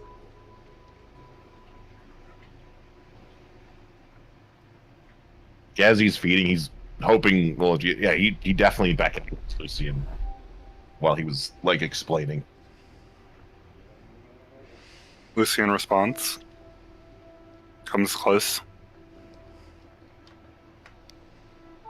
So what we're going to do is that she called animal control, and we're going to wait. We're going to ambush her, and we're going to feed on them. That's what we're going to do. I see. Your will be done. Okay, Robbie, it's quick. And when he pulls away, he's now 2 hunger. Feel better? A little. What do I do with her? Could I make her forget? She won't even remember. Think of it like a dream you have that you want to recall, but you can't. But it feels really nice. Okay. Would you like me to put her up against a tree so she could be found? Yeah. And he like picks up her phone and her purse. Make sure you have those so they can be with her. Zero, the little bastard, is eating her sandwich that she was eating for lunch. Just chowing down on the ham and cheese. You know what, Zero, if you could do that the whole time and also be bait, just eating the sandwich, then the animal control will just come after you. But don't worry, we got you. What? Yeah, of course, I could do that. I'm pretty good at eating. I know. So he just sits in the middle of the fucking sidewalk eating the sandwich slowly, with agonizing elegance. I will say with the Go on. I will say with the excitement of watching Robbie feed, the personalities have kind of flipped again. It's Lucian back, and the smile is kind of gone, and his features have hardened. You still with us, pal? Looking at Lucian. Of course. I'm just thinking about how we need to approach this ambush. What we do is we hide in the trees. Amongst them, behind them, whatever. And then we just ambush them. Because we're stronger than them. We don't have to kill them. But we just have to ambush them. And he looks at Robbie. Is that okay? I don't know if any of this is okay, but I'm still hungry. I'm Well, also hungry. Think of it like this. We're going to fulfill your need to have it be fair. And he looks at, and he points to, I don't know why I'm blanking on this. He points to Zero, and he points to the woman that is, out of it. This is fair, because if they come and you chase them, this is the trap, this is the setup. We are the spring. So if they get away, and he looks down the street, if they make it to that dumpster before I catch them, they're free. Yeah. From all of us.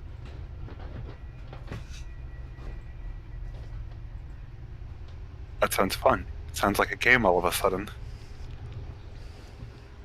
If they get that far, yeah. Robbie just I would looks a rather little them not remember. looks a little repulsed. Yeah.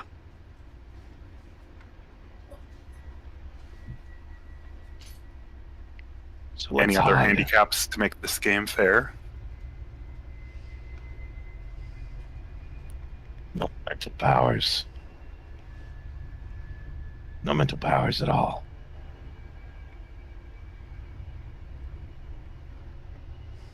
That's a reasonable handicap.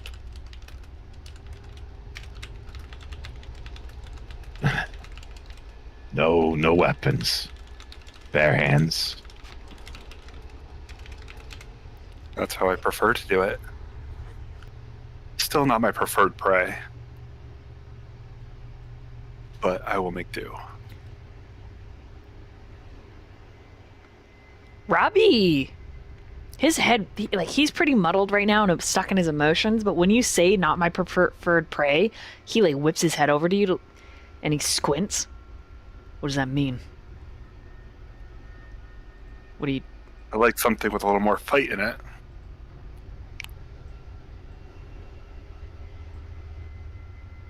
That You don't have to feed on just kine. he. What? What's a kine? I know the humans. What? What a weird name. It's the phrase that's used for non-canines. Oh shit. Lucian also licks his teeth. But he prefers. He points to himself and Robbie. He prefers us. Robbie As flushes his because prey. Robbie instantly thinks of Nikolai. He's like, oh. Oh.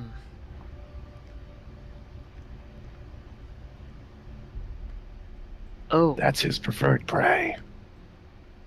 Canites.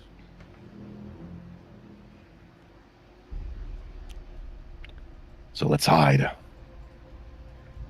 We stick out like a sore thumb. Okay, all of you roll dexterity and stealths. Can I blood surge to make my dexterity better? Yeah. Good news, I don't get more hungry. And I needed it because otherwise I would only have 2 dice.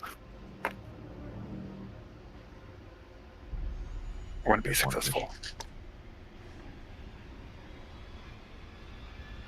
4 sucks.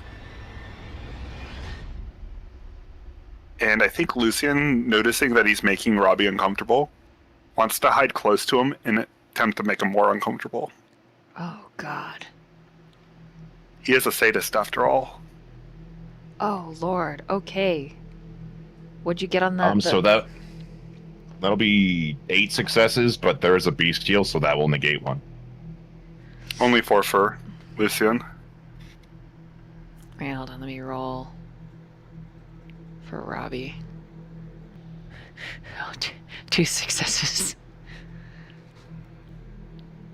Give him one of my storyteller willpowers. Fuck it. Okay. I have to take care of my boy, my baby boy, my good time pal. Okay, he's got 3, so this time he actually is fairly well hidden. Yeah, Lucian's moving close to Robbie. He is very unnerved and uncomfortable by how close you are. Like, he's even more uncomfortable when you, like, bump into him physically, and it causes him to almost fall out of the tree that the two of you are hiding in. I think this brings the first smile to actual Lucian's face. As he genuinely seems to enjoy this.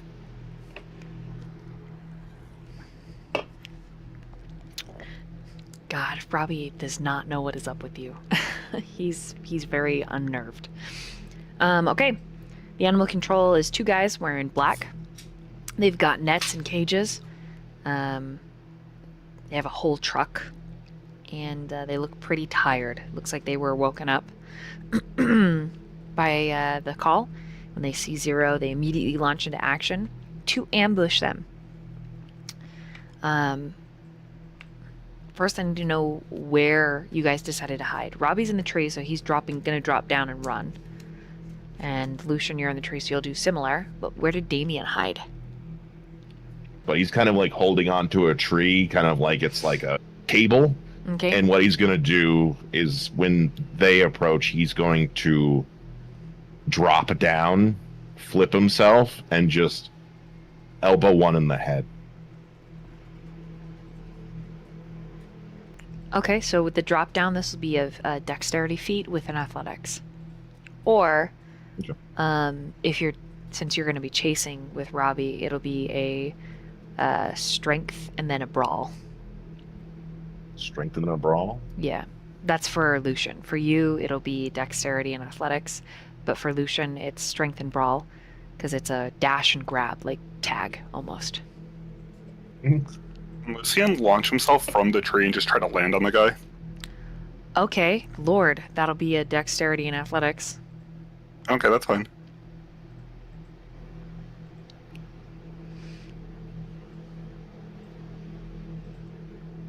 All those dice, and that's all. A 5. Ooh, that's a crit. Oh God. It's not even messy. That's nice. That's 6. Okay, both of you catch your prey. So Lucian, you catch the guy that Robbie was chasing. Robbie doesn't catch him. He's literally like awkwardly running / like fighting, and you just drop him. I think I'll just pin him to the ground, look over to Robbie, motion him to take the first bite. Robbie's looking at you with revulsion. You don't think he's gonna get closer to you. The guy is fighting you, tooth and nail, but it's meager. I grab him by the wrist and make it a point of showing Robbie as I stick one of his fingers in my mouth and I bite into it as hard as I can and drink from the severed finger. You sever his finger? Yeah, I'm taking a full finger.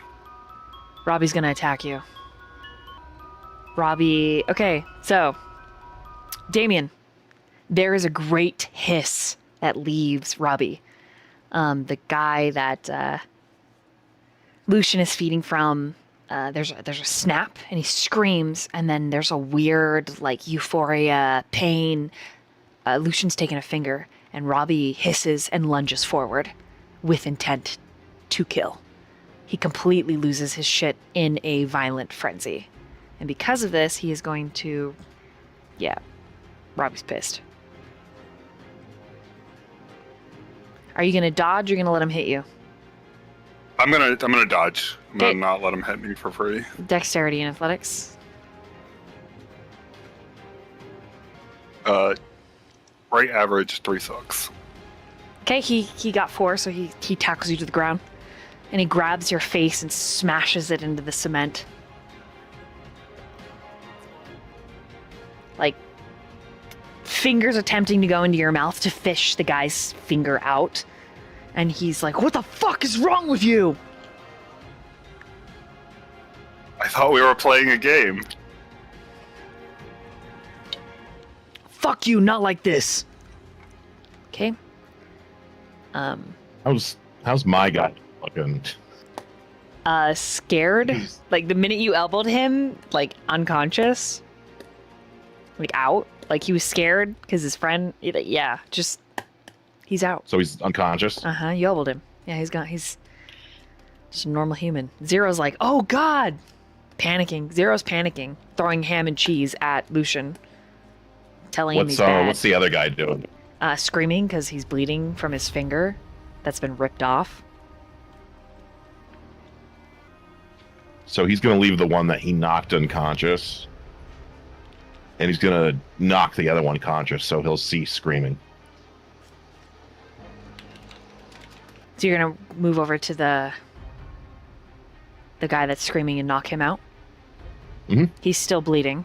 It's very easy to knock him out. Okay. All right. And he's Both still of you bleeding break out. it up. No, fuck that. We're not playing that kind of game. And fuck you. He smashes Lucian's face. Strength and brawl, Lucian. Do I get my specialty as well? Mm-hmm. If you're... Yeah. Yeah. I'm gonna go for a good old gut punch. Oh, I'm sorry, dear baby boy. That's 9 sucks. Okay, 4, 6, 7. I'm gonna use a willpower to reroll. 8. And I'm gonna use one last willpower to reroll. Okay, so he also got 9. So what are you trying to do?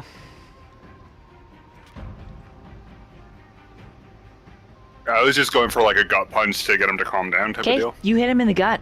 It does not faze him. And Damien, he says, "I'm gonna fucking kill you. How dare you!" That's enough. He's totally lost to a violent frenzy. He's going to get in between the both of them, essentially just trying to be a mediator. Okay, you're gonna need to go against both of their athletics and strengths or strength brawl. Because, like, Robbie is intent to kill Lucian. Like he I is. know. That's the one I will be going with because Okay. he's the most heated of the two. Oh, very yes. And the guy's still Lucian bleeding out definitely- from his finger. Yeah, Lucian just sees this as still a game, and he's having fun and provoking Robbie a little bit. But he also wants him to calm down. Robbie, let's calm down. Let's use our head. I understand you're upset, but things go awry in this situation. No, fuck this sadist. How dare you? And you made him like this. I'm gonna fucking end him. Yes. No, you're not. Gonna calm down. He's gonna go to attack Lucian again. So if you're gonna stop him, athletics and Yeah, strength and brawl. he's going to. Yeah.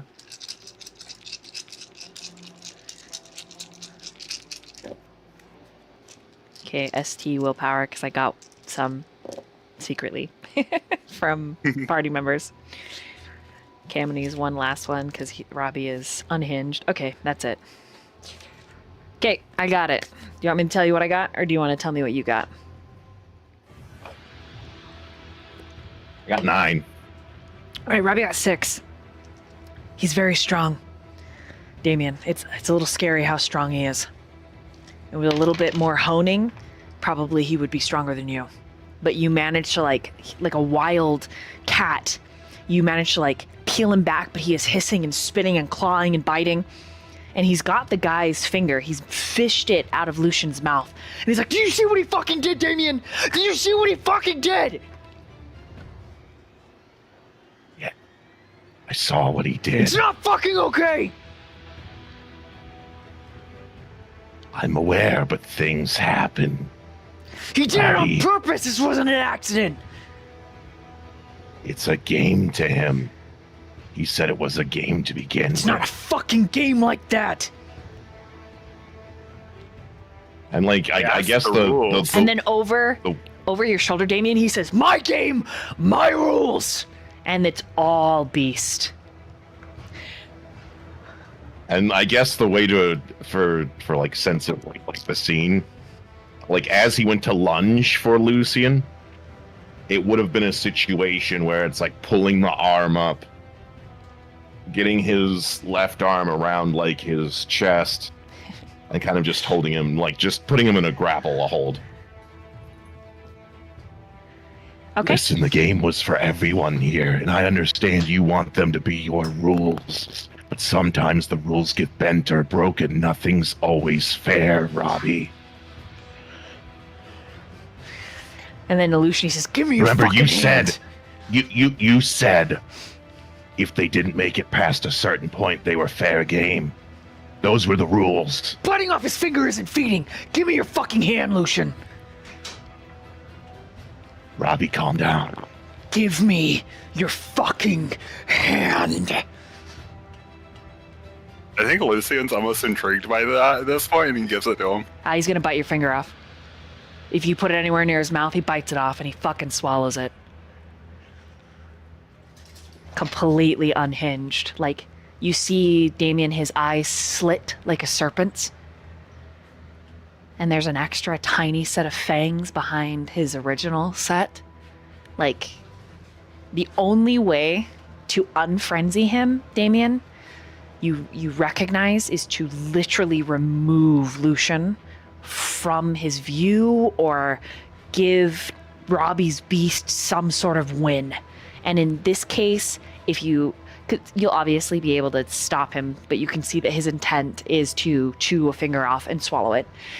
That will cease his frenzy. His beast will view it as a win, but it will fuck him up in the humanity department. So there's a precipice here, Damien. And Lucian is moving forward. You can see clear Robbie's gaze, like his intent. You're still holding on to him. The human is still bleeding behind you. Unconscious, albeit. But Damien, what do you do? I mean, like in this moment, he's I will say- curious. Is For- honestly curious to see how it plays out. So he's gonna let whatever happens happens. Damn. Lucian is still like fully like cooperating with you as well. So if you told him anything, he would listen. So is he Like just he- waiting on command, or Mhm. in that case, Damien will kind of make a motion to the trees to just like get out of sight. Like he's worked up. I gotta calm him down. Lucian will obey. He'll leave.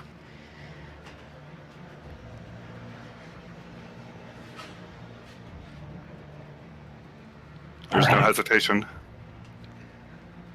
Do you want me to make this right? It takes a minute of Lucian not being there for Robbie's trembling to become manageable. He's still trembling with rage and anger. And I assume you're still holding on to him, and he says, How the fuck are you gonna make it right? and then he remembers what you could do, and he's gripping the finger, right? He's so angry he's almost crushed it. So when he opens his hand, he winces because he's crushed a lot of the bones, and his eyes that are slitted, they well up with tears, and he doesn't know what to do. He's lost in this madness. He holds it out to you. Is this the man's finger? Yeah. He's gonna take it from him.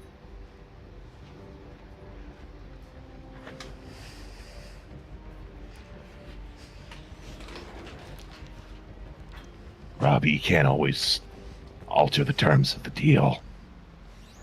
My game, Understand you want things. my rules. I'm aware. But we played within the parameters of those rules. Wrong. I said run. All I have He didn't run. there. I'll be more clear next time. And he points at your face, Damien. Oh wait, have you let him go? Or are you still holding him? Still holding. Okay, so he doesn't point at your face. But he says, Just so you know, Damien, the next time he steps out of line, I'm gonna fucking kill him. You That's- can't just kill people. very much the beast talking. Why not? Because then you start to go down a dark path, Robbie. Do you want that? Isn't that what you want? Isn't I that never where you, asked for that now, did I? is that where you want me to go? That's where you're going. You don't know that. I don't? I do what's necessary for us. Get off me. S- Let me go. I need you to feed regardless. Fine.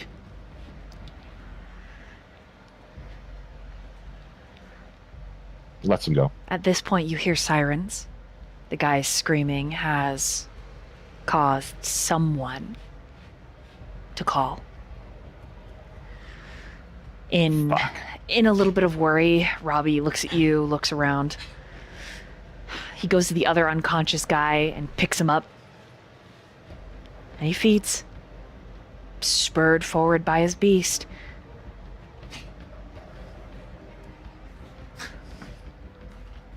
Hopefully they just think it was a fucking wild animal.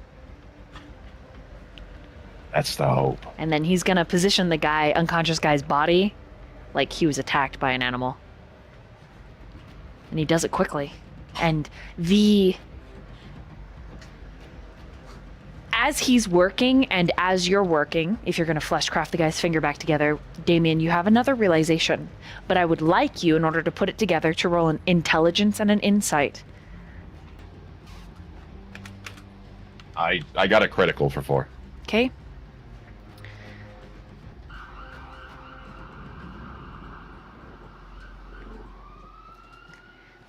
Robbie would make a truly terrifying Kindred. The way that he bites the guy, and he leaves some of his fangs, but he uses his claw to make it look like a creature did it. And then he scratches up the guy's clothes, bangs him up a little bit, apologizes the whole time he's doing that because he's riding that frenzy and the beast is the one driving, and he's just in this wave of violence. You see what this kid could become, and it is frightening. For the record, I'm not going to fleshcraft his finger. I just want to make it look like a violent animal. Just bit him. Okay. Okay. Everyone get in the fucking car. We need to go. Robbie climbs in with little fanfare, scooping up Zero and the ham sandwich as he does. As Lucian comes out of the woods, gets back in. I like your spirit, kid. Fuck off. Lucian just smiles, knowing that he's gotten under his skin. He, like, kind of kicks you when you get in the back seat with him.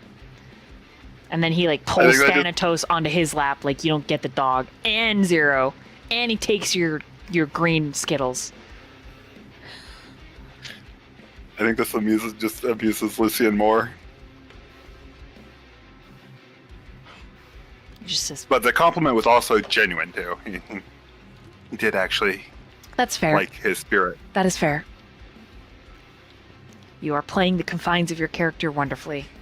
Damien, you're the last one in the car. And Robbie says, is the guy fine? Is his hand okay? He just looks like he's been bit by like a mountain lion or something. He'll be fine. They'll get here in time. He nods, satisfied with that, and then just looks out the window, brooding and angry. Where do you go? It is almost. He's gonna take it. Almost he's time gonna for your take- day rest. He's gonna take the more express route to get back home. So he's well aware of the small amount of time he has. He would have taken the scenic route to kind of let him just, chill out for a little bit. But like the scenic route is half hour, 45 minutes too long. All right. Then we'll get meanwhile there. And I'm going to slide over just to verify. Aurora, where do you spend your day sleep? Because the dawn is coming. I know that Mori is going to Azriel's old apartment, but what about you? I think Aurora is kind of frozen. She cried, and after, she just sends, when she's calmed down, she does send a reply to that text message, and she says... How long does it take her to calm down? Ooh, I was gonna say good 10, a significant... 20 minutes. So it's like a significant, almost half hour kind of Yeah. Okay, so increase your hunger by 1. Oh, yeah. And before... Oh, yeah, I'm gonna have to do a frenzy check. Go ahead and roll. Go ahead and roll. No, it's perfect. Go ahead and roll. Oh, God. Holy shit! Alright, that's a 6. Okay, so you succeed. Before she even has a chance to fathom an idea of where to rest, darkness exhales stone. And his boots appear in front of your vision. And he squats down. There is no need for you to cry. And his eyes are this beautiful, sickening violet. She just covers her face because she feels ashamed. She doesn't want to show him. No need to hide yourself. I think your pain is quite beautiful. But let me alleviate some of it for you. And he's gonna take you around the waist and lift you up and pull you against him as he kisses both eyes and very gently licks your cheeks. Come. The sun draws near. I think she just wouldn't say, is just puts all her weight on him. She just feels like as you know the sun is coming up, that feeling of the death just creeping on her, and sadness. And she's like, I think, because she was probably gonna type one more message, and she would just say to Robbie, I'm here, I'll try. That's it. When you need me. I'm here, I'll try when you need me. Like, so just, I guess it doesn't make sense because she typed it up when she was crying and broken and sad. And she just leans against him, like there's,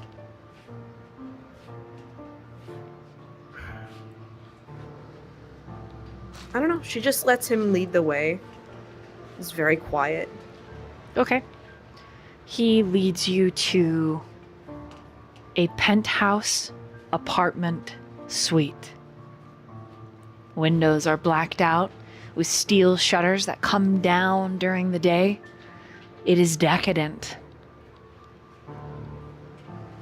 Okay, that does surprise her. She's like, what the hell? Like, it's just like, this is way nicer than Azriel's apartment. So she is taken aback, but she doesn't say anything. She just like kind of walks and then starts taking off her shoes because she's like, oh my god, I'm getting dirt in the house. He watches you like you are too prey and fascination. Yeah, she's He's like, oh my still- god, I'm dirtying this house. He's literally standing in the doorway with the door just closed, watching you experience this. There is something hyper-focused. She just kind of walks gingerly as if every step she's taking is devaluing this penthouse. Just having not seen, like, there is Azriel money, and then there is like this next level of like surrealist amount of money, which I'm assuming is this place. And she's like careful not to touch the walls. She just like looks around as if like this is like it's alien and it's new and it's odd, and she doesn't know like what she's allowed to do. You know, when you go to someone's house and you're like, oh my god, I don't know how I should act because it's like really nice, and I'm like, what if I touch something and I'm not supposed to? Yep. He just watches you in fascination. And she just turns around and she's like,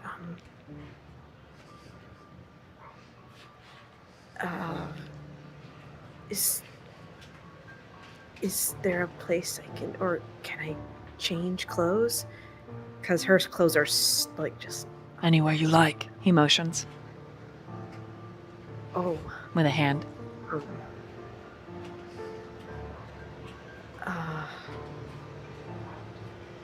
And she goes and He kind follows. of looks for this A healthy distance behind, just watching you. change of clothes.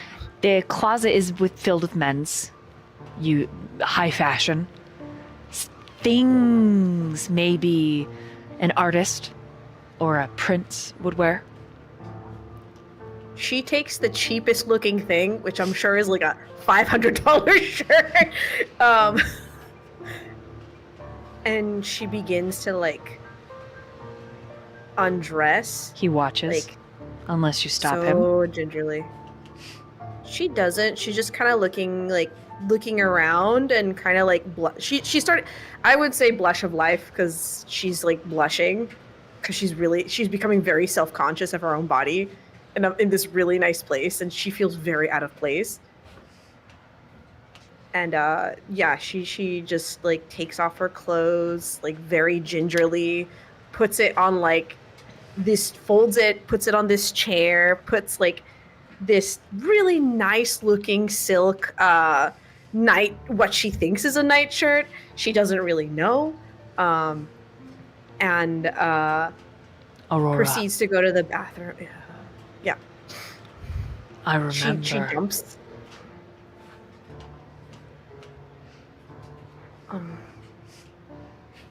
What do you remember? And she goes to him and looks at him. Since she goes, he's standing in the bathroom door watching her, like prepare Mhm. for rest. They were afraid. They were terrified of me.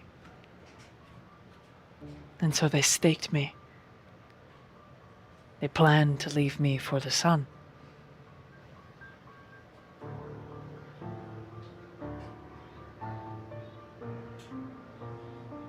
And she would connect the would storyteller she connect the dots that he's talking to the first, like, why he ended up in that room? Uh-huh. Yeah. Okay.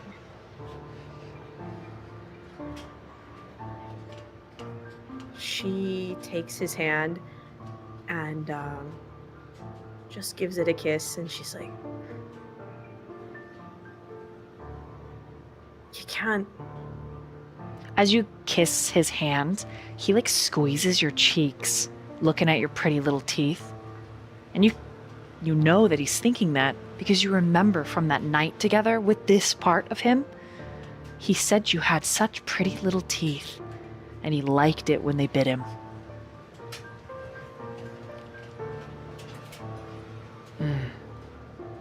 He actually touches your fangs, just caressing them like they're beautiful.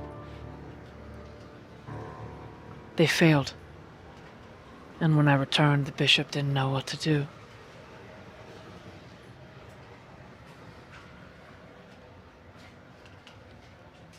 So I played a game.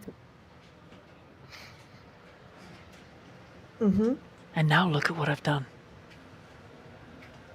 It's beautiful. A masterpiece. And he lets go of your cheeks. Like you. A perfect harmony of chaos. Manifested because Kindred are not canines. They're sheep. Just like Kain. Foolish. Greedy. They are unaware of a bigger picture. A greater purpose and meaning. But you understand a purpose and a meaning.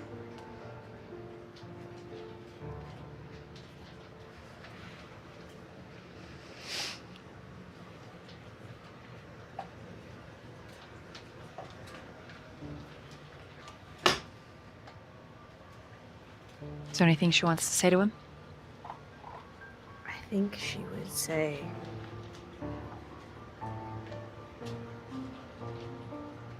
that's the funny part about all this. All these kindred think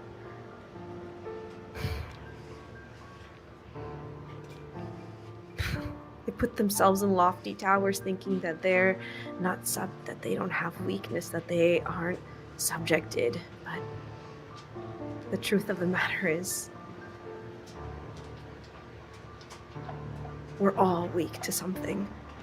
Absolutely. And it is in learning those weaknesses that you can exploit them. After all, ivory towers bear with them reputations. And if you learn to play the game, reputations are nothing but cash. And cash can be liquidated. And he guides you to the mirror. So you're looking at yourself, whatever state of dress or undress that you're in. And he whispers to you in French. Oh, do I understand French? Because I think I have linguistics. I forgot to write what languages I understood. I know I understood Latin, and I know I have Latin. Mm-hmm. I don't know if I have French, actually, so... It sounds like sweet nothings. His fingers trailing over the curve of your hip, the dip of your breast. Aurora feels very shy, and her face is just red, and I don't know if you know, like with body language, when you kind of like look down and you're like trying to find a place to look. And she just blurts out like, I'm not as strong as you guys. I can't. You will be. You will be. You will be tempered like steel. I'm so very proud of you. Now that Azriel is gone, you can focus on Mori.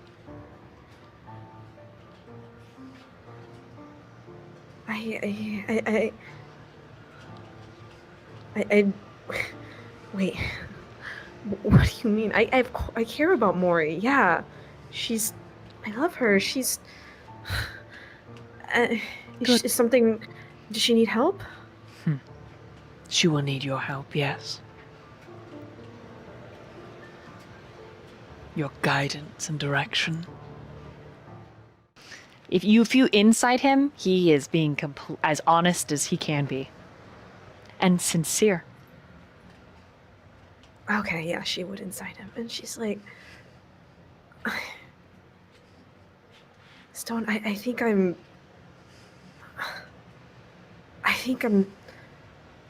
strange. I don't know if I'm meant to do this. Every time I try to help people, it just seems like I hurt them more, or I see something, or people just leave. And that is their prerogative. Knights are allowed to come and go as they please. The night is ours. Azriel made his choice. You and Mori must make yours. You love her. And she is broken by Azriel's decisions. It just proves perhaps he was not cut out for this. Perhaps he's happier now.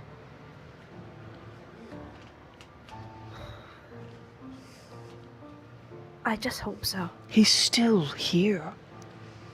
Just somewhere else. But you and Mori, I am rather fond of. And I would not see you break yourself for another Knight's choice. I just closes her mouth, and she kind of turns to look at him, and she's trying to decide. The name of the game is control. What use am I to you then? I'm apparently strange, and I'm clinging on to something, and I'm fighting a losing war.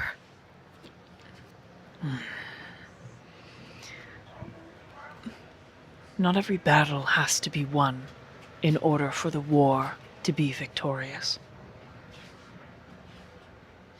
Some battles you lose. I just want people to be free, to be themselves. Good. And not judged. Then you have succeeded. Azriel is free. He made his choice. But now Mori is muddled. Her direction lost. You cannot have a Banu Hakim lost in such a way. Let me teach you the ways that are our clans, so that you may understand the mindset we are all reborn into. Would you be interested in that lesson, my sweet little dove? Oh, of course. Oh, Aurora's one biggest flaw: the pursuing of knowledge. Oh yeah, the beast in her, that innate kindred.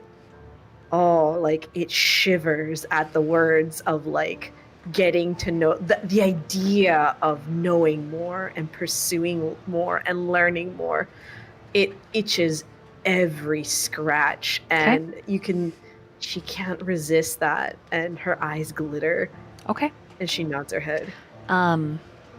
He lets you shower, finish getting ready, and then he teaches you before you ultimately have to rest. He teaches you that clan ideals are not just indoctrinated.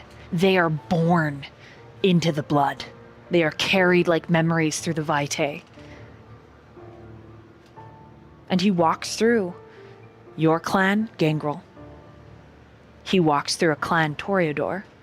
He walks through Ventru. He walks through La Sombra. He walks you through Simitsi, Ravnos. He even explains Thinblood and Caitiff to you. He explains simply and directly how Camarilla and Anarch view Caitiff, but it is not so in their Bahari ways. Accepting the Dark Mother is all. It is an encompassing feat and feature. He explains Bana Hakim, if I didn't already say that, and then he doubles back. So you understand why Mori cannot be directionless. She is a blade. She is a scale.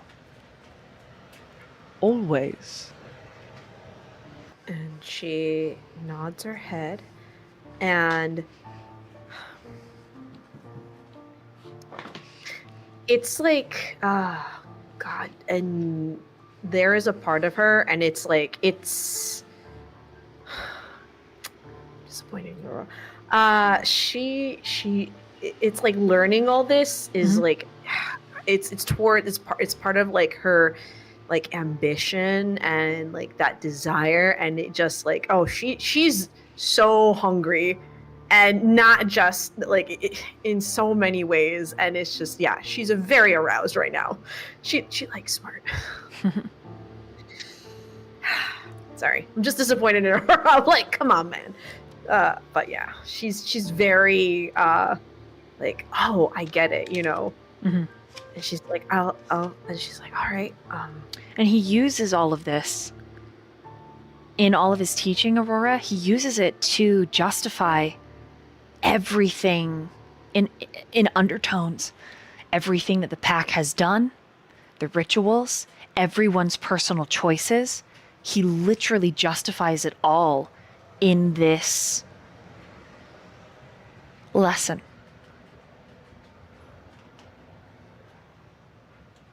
And at the very, very, very end, like laying down, getting ready for sleeping, he says, I do not know who I will be tomorrow, but know that we have a vested interest and obsession with you, little dove, lamb of the light. She will say, despite all these justifications, that does not mean that what we do is good or justice.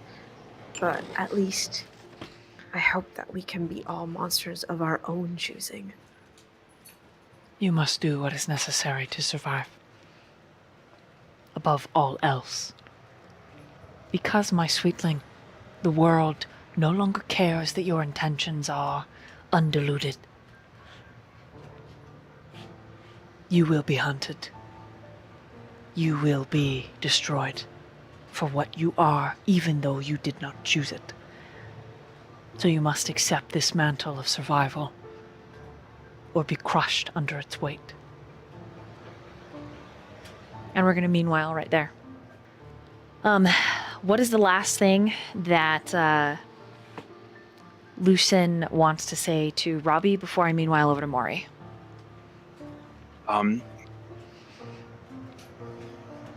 You know why I like to feed on Kindred?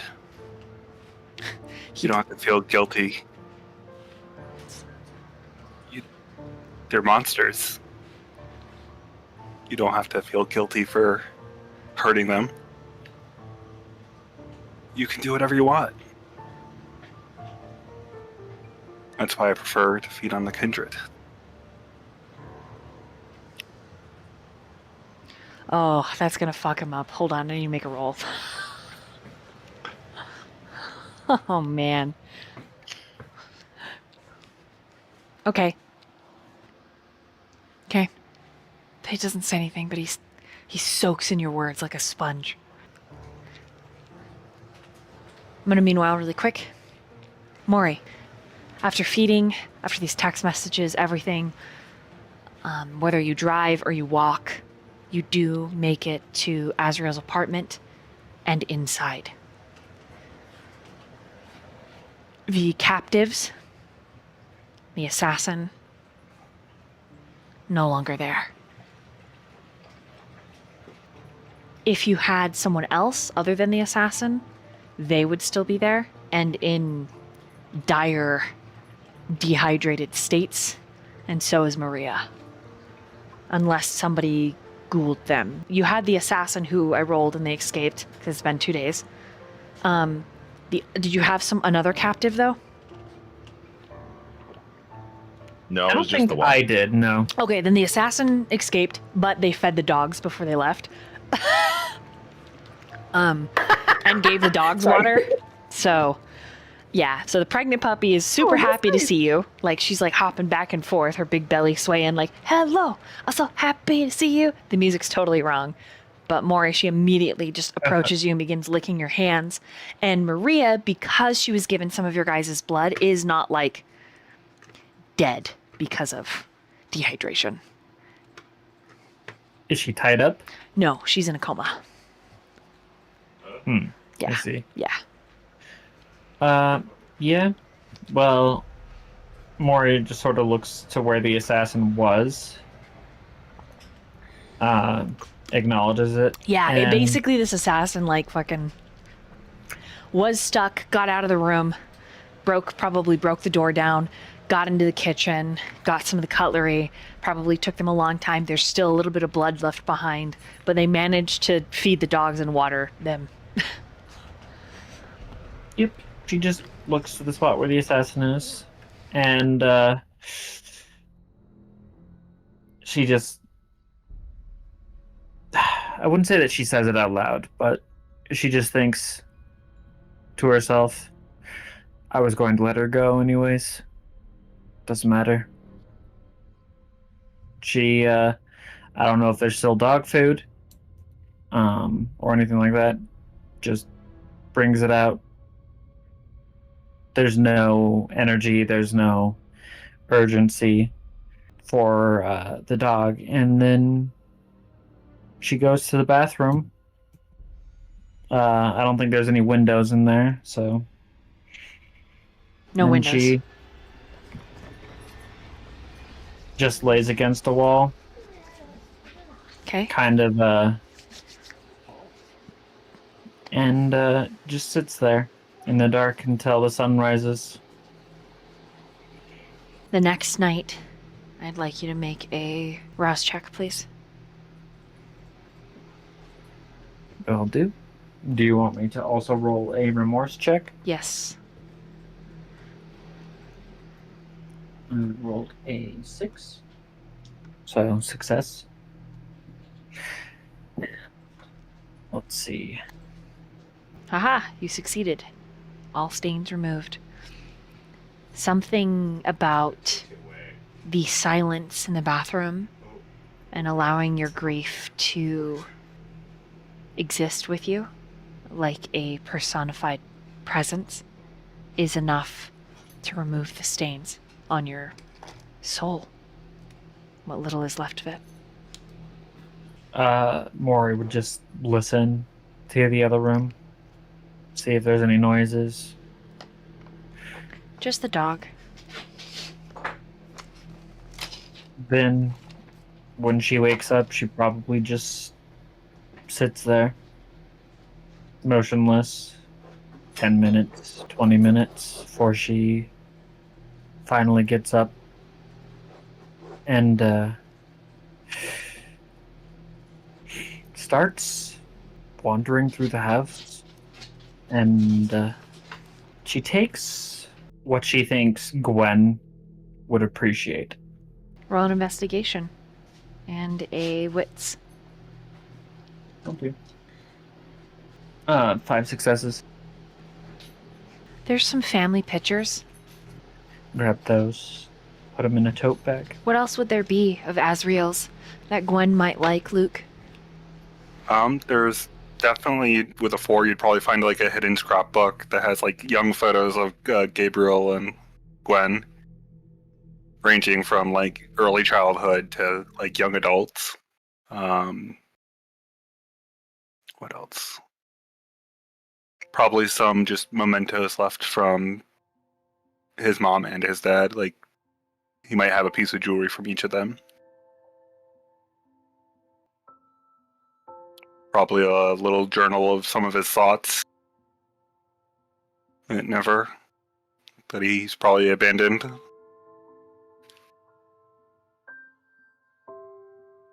that's about it for like the personal stuff.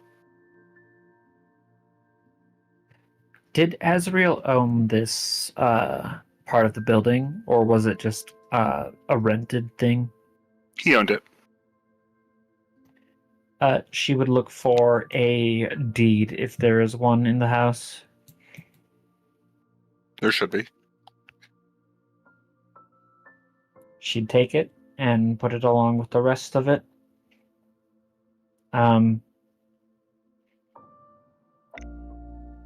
Maria is still in a coma. Jaqi does not remember what caused her to be in the coma.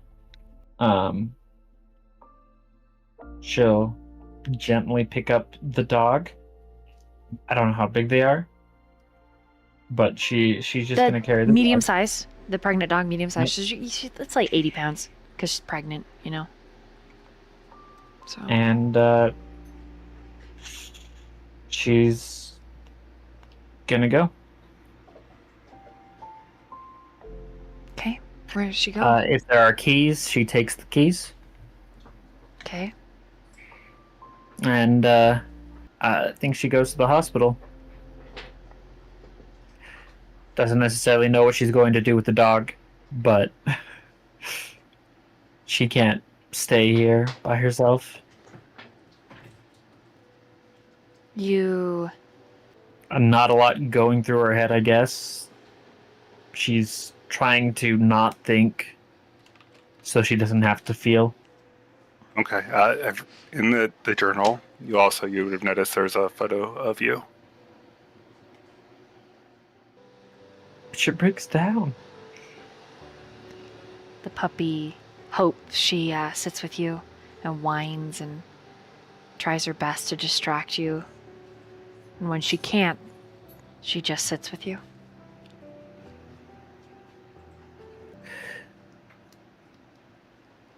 And she takes the photo out and she puts it in her own small case of belongings. And steals a picture of Azriel from the photo book that he had. Okay. You are halfway to the hospital when you realize you haven't checked your phone this morning or this evening. I look at both my filled arms.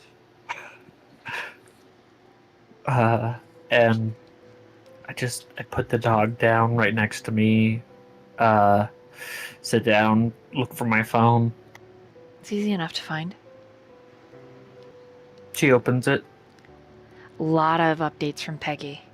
And there's about like a 4-hour period where Peggy doesn't text, probably because sleeping. And you get good news that Gwen is stabilized and has been moved out of the ICU. But that there is a very heavy police investigation. Right. She says she's scared for you. She's not sure if any of you should come back to the hospital. She's looking more into it. And a lot of it is just meager updates, like going to the cafeteria, takes a picture of her food. Like, Yep. just literally every time she did anything, like going to the bathroom, I'm out, no update. You know, just, it felt like you were with her all day through all these messages. She thinks for a moment whether or not to even go to the hospital, and she can't leave yet. She has to she has to at least tell Gwen. I don't know if she's awake, but at least bringing some things from Azriel that maybe will make her happy because they're now hers. So, after taking a few minutes to think about where she's going, she continues on her way to the hospital. Okay. Sending a message to Peggy on my way to the hospital. I just need to know if there's more messages from Aurora. Like, did you message Mori? She would probably say, I'm safe. I miss you. Can't wait to see you. Tomorrow night. I love you. I will always love you. And that's it. Okay. So if Mori read, She does. okay, that's the text message you get from Aurora. Mori just sends, love you too, going back to the hospital. When, she arrives, if there are those face masks at the door, she would use one to cover her face. Always. Yep. Does that. And, Since it is the evening shift, I want a D10 roll from you just to decide something. sounds good. Do you need, like, a number? It would be Yeah. 4. 4. Okay, got it. You walk in and you're not detained, you're not stopped. Go to the front desk and ask if, she could see Gwen. When you're asked your relation to the patient, you're basically asked Gwen's birthday for verification. Sister-in-law. Okay. Luke, does Mori know? Would you have told Mori when Gwen's birthday was? Like, would Azriel have told her? Probably. Okay. It would have come up like you would have told her at least once. Okay. Then, Jaqi, I just want you to roll a intelligence and... Intelligence wits, yeah? Mm-hmm. Alright. 4 successes. Yeah, you remember. So you're able to, like, verify her birthday, so they, tell you she's on the 2nd floor and give you the room, and they tell you when visiting hours end. Mori thanks the person on staff and heads on back with their permission, hopefully. Yeah, when you get there, and you open the door to go in, Peggy actually steps up to you, and wants to speak to you out in the hall. And she says, I am both terrified and glad that you came. She hugs you. The two of you are of height. Peggy is just a little rounder. She says, I'm really worried about you being here. There's like Homeland Security investigating, and that is not, they are way too fast to be Homeland Security. I know, trying to patch those guys in, it is like terrorist activity that gets them here. And she's looking around suspiciously. She whispers, she leans in, I think it's something else government funded, looking into the attack that happened to Gwen and that poor man. Mori gets in close, and she says, it's probably the organization I told you about. Well, I don't think it's safe for you to be here. They're probably going to get all the camera footage from this entire hospital. It would be too late anyways then. I was here yesterday. She just kind of winces. I know. She then has like this like kind of bashful, like maybe in trouble look on her face. Question, is Peggy in the group chat, or does Peggy have everyone in the PAC's phone number? Peggy's not in the group chat, no. She would have given, I think, did we give her, I know I I know Aurora gave her her number. I don't know if I Damien don't did know though. if Mori would give the phone number. She would say Peggy knows their names, but I don't think Mori gave the phone numbers unless Peggy asked. I don't think they ever got Azriel's number. Okay. And then Peggy says, I think the group needs to handle this. Like it's given me the creeps. It's not a good thing. It feels like a dangerous thing. Not a good thing. You probably are from that organization you're worried about, you're talking about, and I think we're all in danger. Maybe even including Gwen. Honestly, I think we just make sure she's gonna live, maybe help her pay her bills, and I don't even know if I can stay on with the Force. I think it might be safer if I, And she kind of shrugs and makes like a disappear motion. You know what I'm saying? That would be your choice. I wouldn't want to take that from you. You should have heard the questions they were asking. These are smart detectives, but they are not Homeland Security. Well, I have some of Azriel's stuff for her, and I believe his place is completely paid for. She'd be good there. You think there's any kind of evidence there that these guys could find that could get us in trouble? God. Because they're absolutely gonna investigate that today. If they have, or tonight, if they haven't already done it today. As soon as they get the rights to start looking, it's how it works. Once they have one paperwork, they're gonna use that to look at everything. Then I guess I'll take care of it. I can leave, but she needs this. Yeah, I mean, come in. I wanted to make sure that you knew so you could tell everybody it's fucked. I'll do that. Just give me a sec. And she's gonna open the door for you. What does Mori do? Well, she goes in, checks on Gwen's status, see if she's awake. Not awake, but stable. Miraculously. I think Mori would. She unfortunately can't stay until she wakes up. She knows. Things aren't looking great.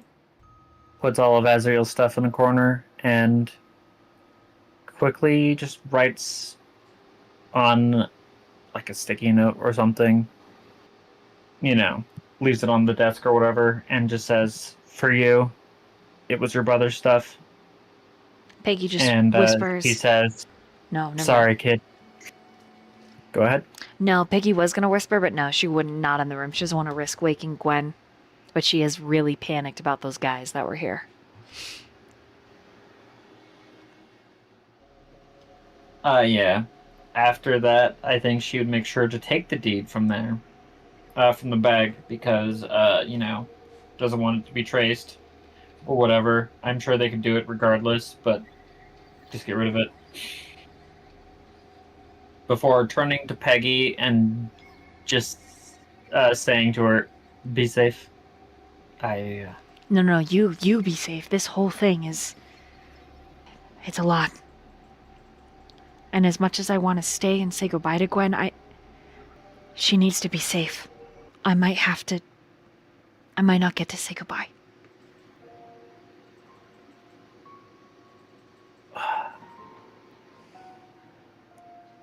And then Peggy leans in, whispering to you, I don't even know if they bugged this room or not.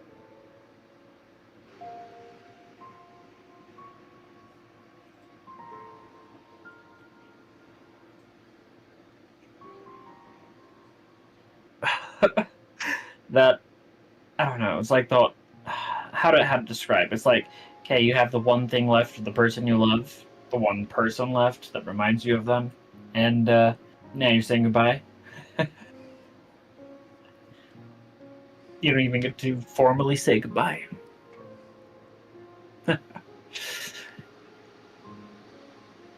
Plus, Peggy's saying goodbye. Saying goodbye to Gwen. And Gwen will never know why. Mori wonders for a moment if her own life is worth losing everything she cares about.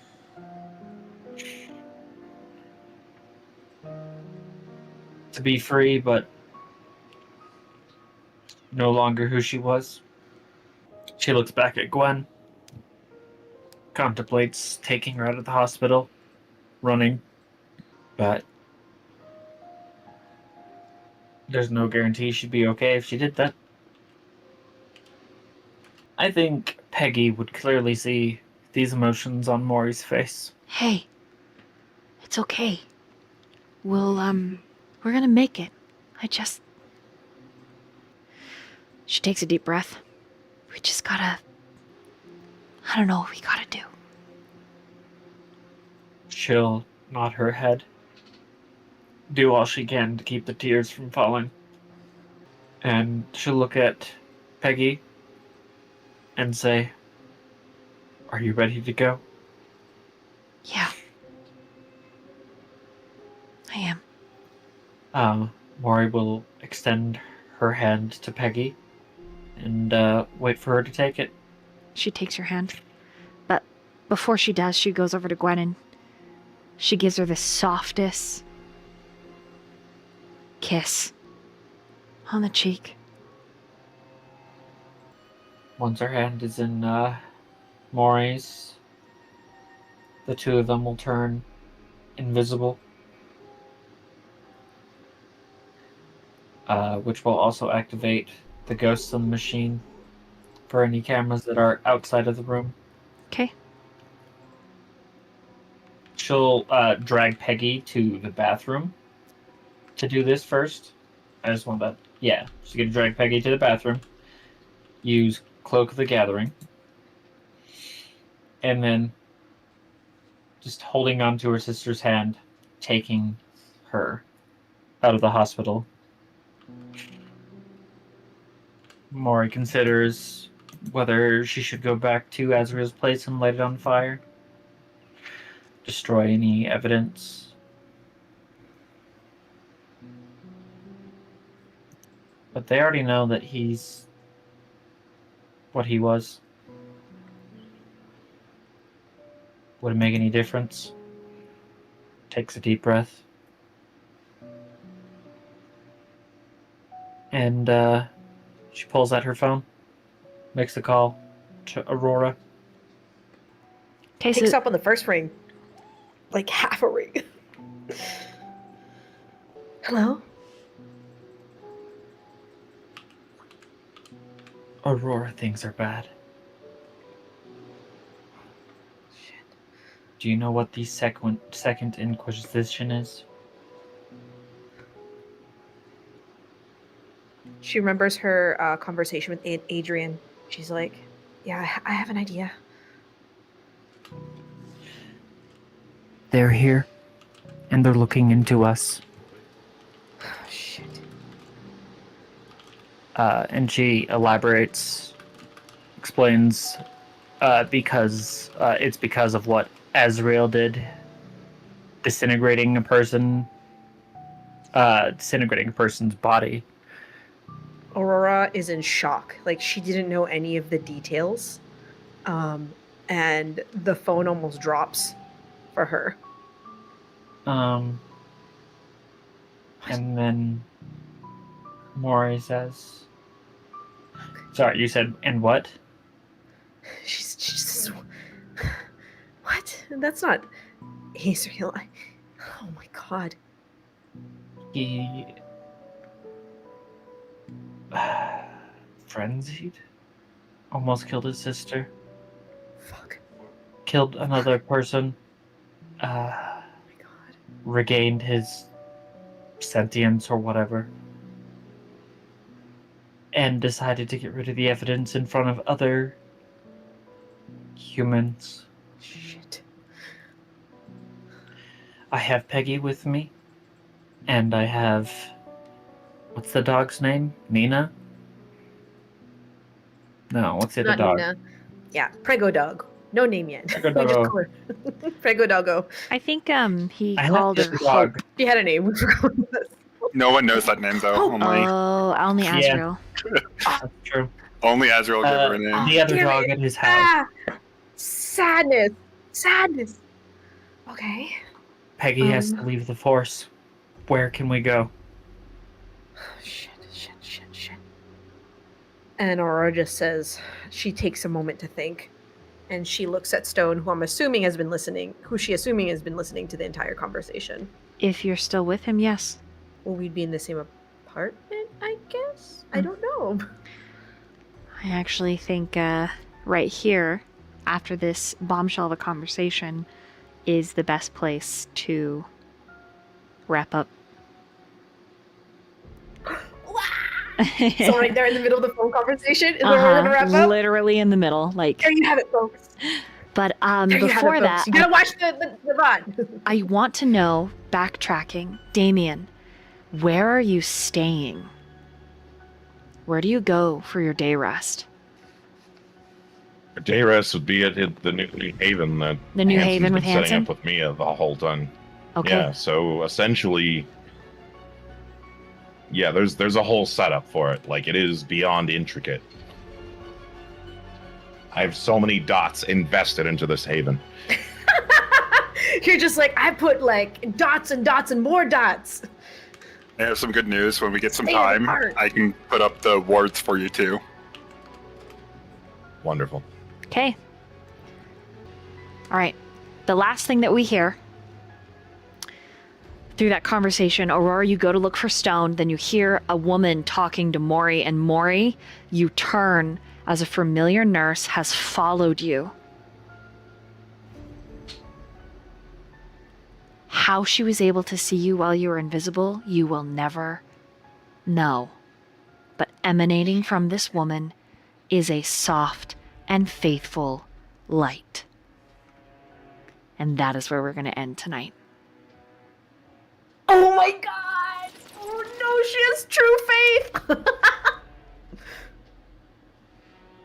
That's so sad. I was gonna call her. She knows!